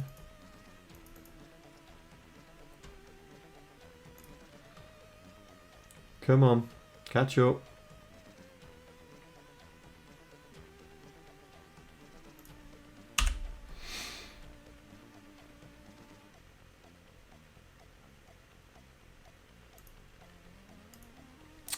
And that's all right. Yeah. Let's go back to the Vic. Oh, wrong one.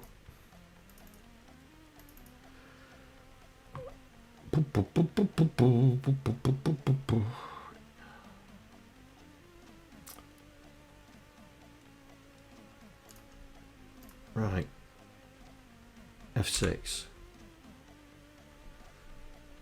What have I done? So it's saying missing end token in machine specific. Machine specific. It must be in an if section. Yeah. I wonder if it's something to do with.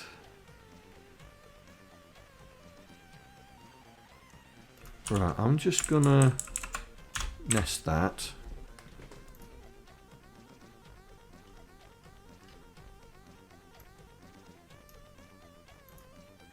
But that's there. Oh, I see. You're missing something. I'm missing. Right, that's nested in. It's missing that. Missing an end if. Yeah, because that's nested, isn't it? Right.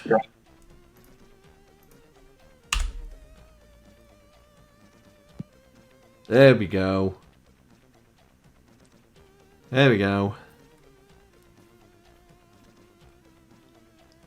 Yeah, the BBC version of Myriad. Yeah.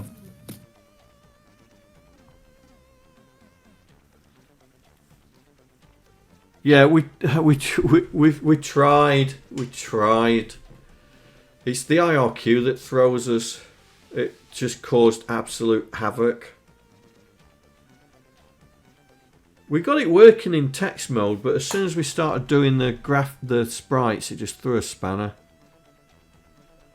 Right, okay, we're back. Let me just check that now we've done that the 16 is still playing. Yes. The only problem now, right, is it's way up the top. That's because there's no border on an X16 display. Yeah.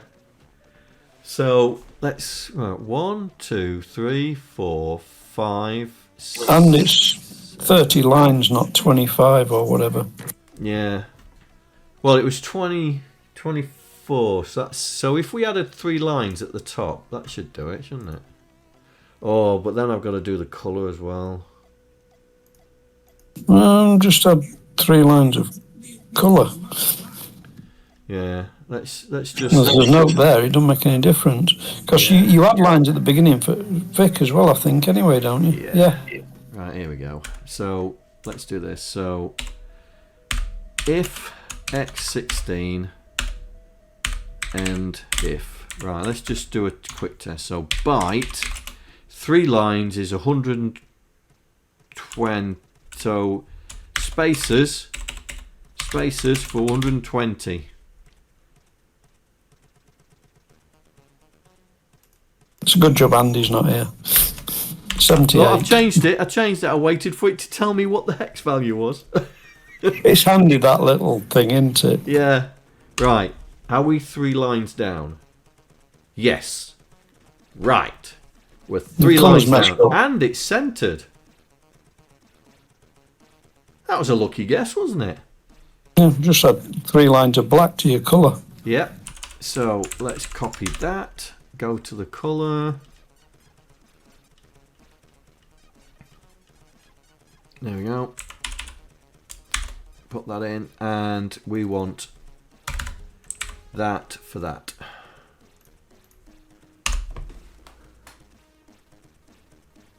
There we go. It's better. Perfect. Right, an entire stream just to get a title screen. Yeah, but to be fair, there's a lot more happening behind that to get lots of other stuff sort of should be about right now. Yeah, So the plotting routine's going to need to be done. Yeah, the putting characters on screen is going to be a whole. You're going to have to write a whole chunk of code to do that differently. Yes, I do. I do think that is going. It depends. I've got a sneaky suspicion it's a similar sort of thing as the decoding, that we place the character on the screen and then the colour. Yeah. But if it does do that, I think it would be simpler. It shouldn't be too bad because you should just be able to convert the X and the Y to Vera address low and mid. Yeah. Yeah. Because the high is always going to be a 1, isn't it? Yeah, you should have to do a lot of Vera address low and mid sets and then put characters in. And may have to set, where you put two next to each other side by side, use an increment. Yeah. Otherwise, you're going to have to. Ooh.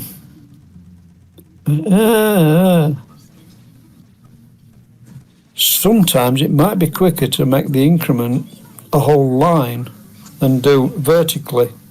I'll have to look when it comes to it, but yeah. Right then, guys. We're getting there. We will have a game for the X16 that we... The thing is, I'll send them the PRG, but I'm not going to send them the source code. No, just push the PRG out. There you go. Yeah, got a Myriad for the X16. Right, so other games being pushed out without source. Yeah. So next, with Steve's permission, obviously. Well, I've already got Steve's permission. He thinks we're doing. He thinks we're doing wonders. He does. It's all right. And as long as he's happy that it's being done. Yeah, because I'll send him once we've done this. I'll send him the code again with all the X16 stuff in, so he can see how we've done it. So we've still got to carry on doing. I mean, it looks like we've done the conversion okay for the, because it's not erroring. So it looks like we've got all the ifs in the right places. So now we need to rewrite the poke routine for Vera. We need to change the joystick routine to read the joystick and then reconfigure it into what Myriad understands now. And the sound, get the sound in there, because we haven't even looked at the sound yet. Yeah, we haven't got anything moving on screen yet. I know, but yeah, I think once we get the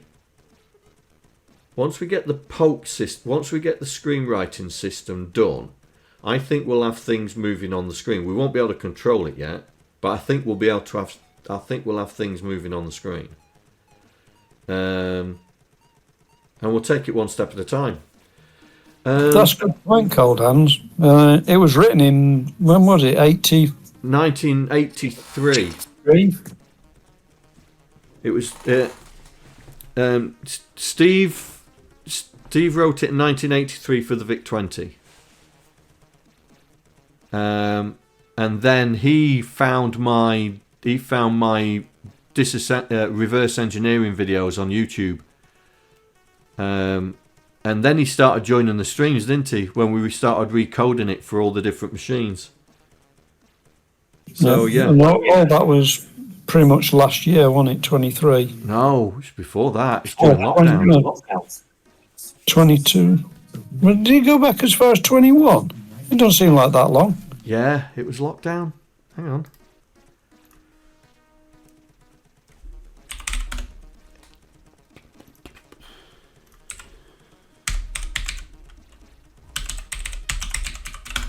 It might be as early as 21 you started. Because he was watching the videos in lockdown, apparently. Hang on. See, there's recoding. That's me. That's me doing it. But that was me uploading it 10 months ago. Hang on. Let's see if we can find the very first reverse engineering. That's episode 10. 8. Hang on. 7, 4, 3, 2. There we go. There's the first one. No, it was completely reverse engineered, Jasmine. Right, so there we are. 22nd of March 2021.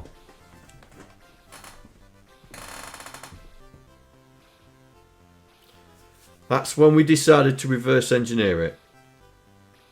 Yeah, it might be worth. Yeah. No, I don't think he'd got the source code anymore, has he? Who? Steve? Steve. No, because I asked him if he'd got the original source code, and he said no, he lost it.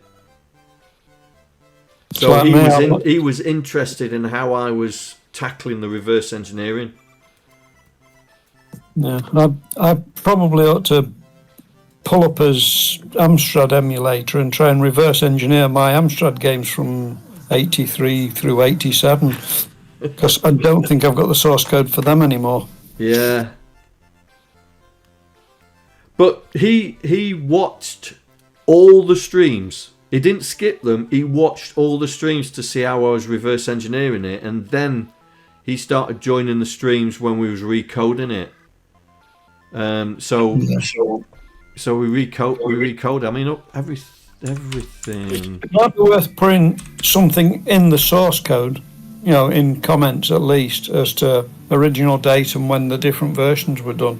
Yeah, I think that's I think that's something we'll have to do in the because I did start putting in the headers, didn't I, on some of the games? Yeah. Well, at least put it in the source code, and then we can maybe. I think it's too tight on like the Vic. We were really struggling for, and C16. We were struggling for RAM, weren't we? Oh yeah, yeah. So I don't think there's enough to like put the dates for the different releases on the title screen. No, it was the C6. It was the C16 that gave us the trouble, because we on the Vic we made it an expanded one, didn't we? Yeah. But he went all through all these and with us. I mean, how many episodes was it? When did we finish? There we go. So we tried to recode it for the BBC, but this one was only getting the text version going. And we did a Python version. Oh yeah. There it is. You know, it don't fit in with the Commodore stuff, but there was a Python version in the middle of it all that was completely. It did divert away from the original quite a bit. Oh, but it was manic. It's a brilliant game. It's a brilliant. And the code is out there, so if you ever want to play it, the code is out there. Because this was done over Easter, wasn't it? Yep. When Easter? The game was developed in just over 25 hours. There we go. So, there we go. 2022 Easter. That is still, 2 years ago? We ought to do this again. That was the Easter holiday project, wasn't it? Yeah. I've still got it, I think. Hang on.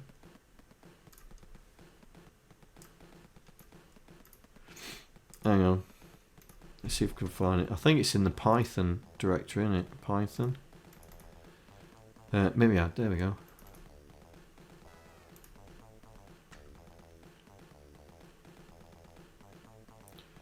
Can I remember how to start it? Main. Oh, yeah, we go. Main.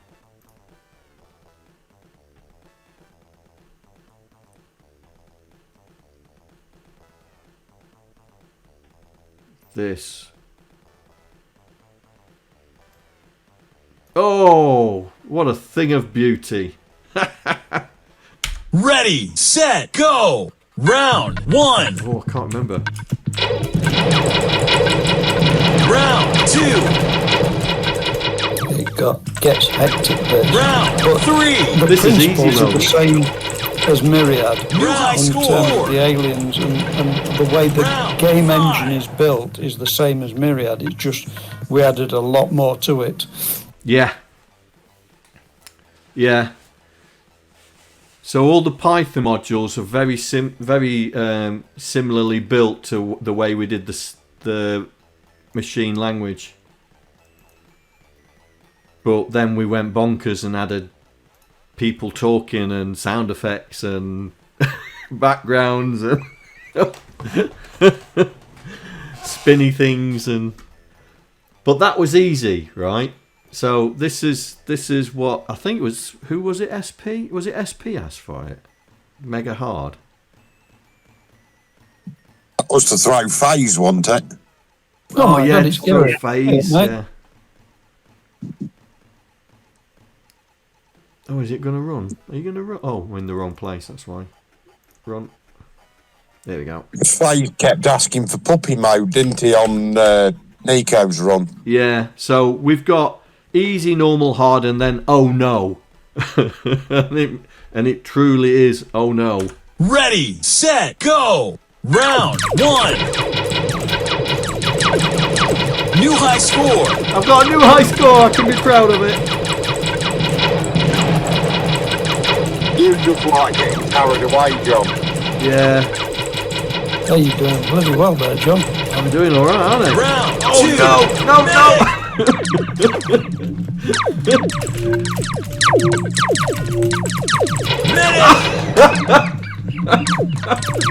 I got no chance. Medic!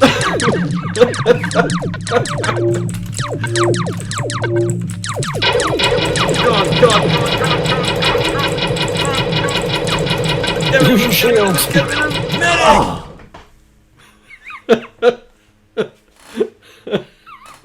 That's probably an all-time high score for you.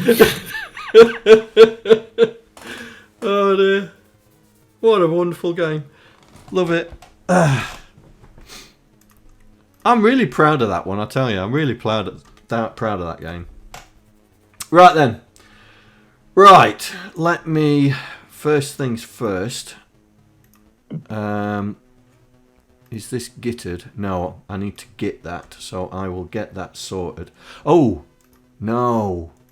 That's not... That actually reminds me more of Beepcadia than Myriad. What, that Python game?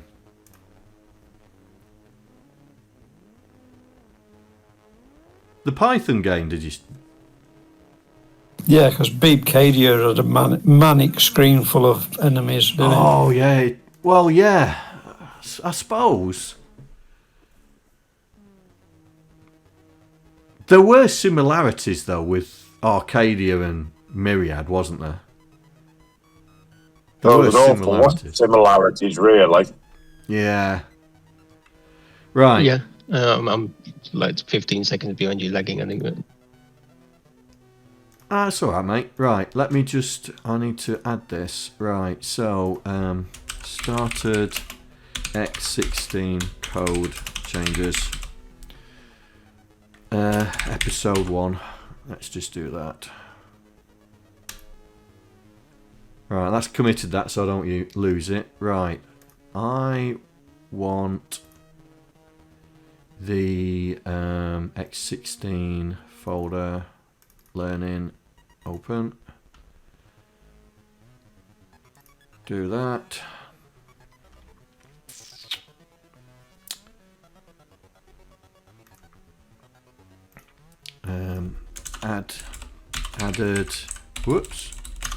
Added episode 4 code changes.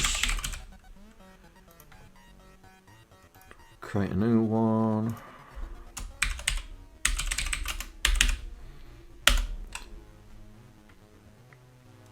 Push.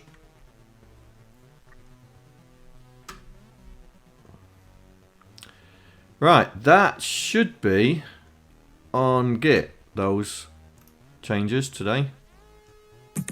John, before you wrap up, yeah, you know the print decode display routine, did we change it back to a increment Vera address high, or did we do the load and save? No, I changed it back now. I'm just curious as to whether the increment worked. It did then. I changed it back to ink as soon as we realised what the problem was. Yeah. Yeah, so it does work. That's good. It's good to know because it's useful because it saves a load of loads, saving right back and what have you. Yeah, there you go. That's good. We know it works. Yeah. So as soon as we figured out what the problem was, I changed it back to ink because we thought it was the ink that was causing the problem, didn't we? But it wasn't.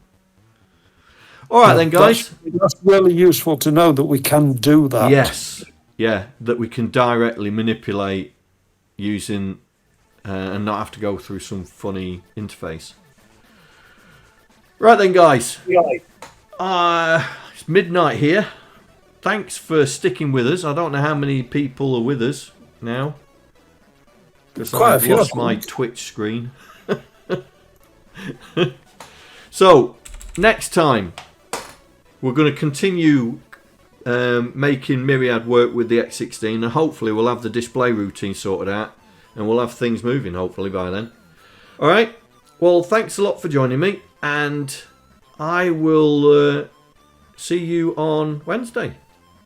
Alright, take care guys. Bye. Yeah, cheers. Thank you. Bye. See you later.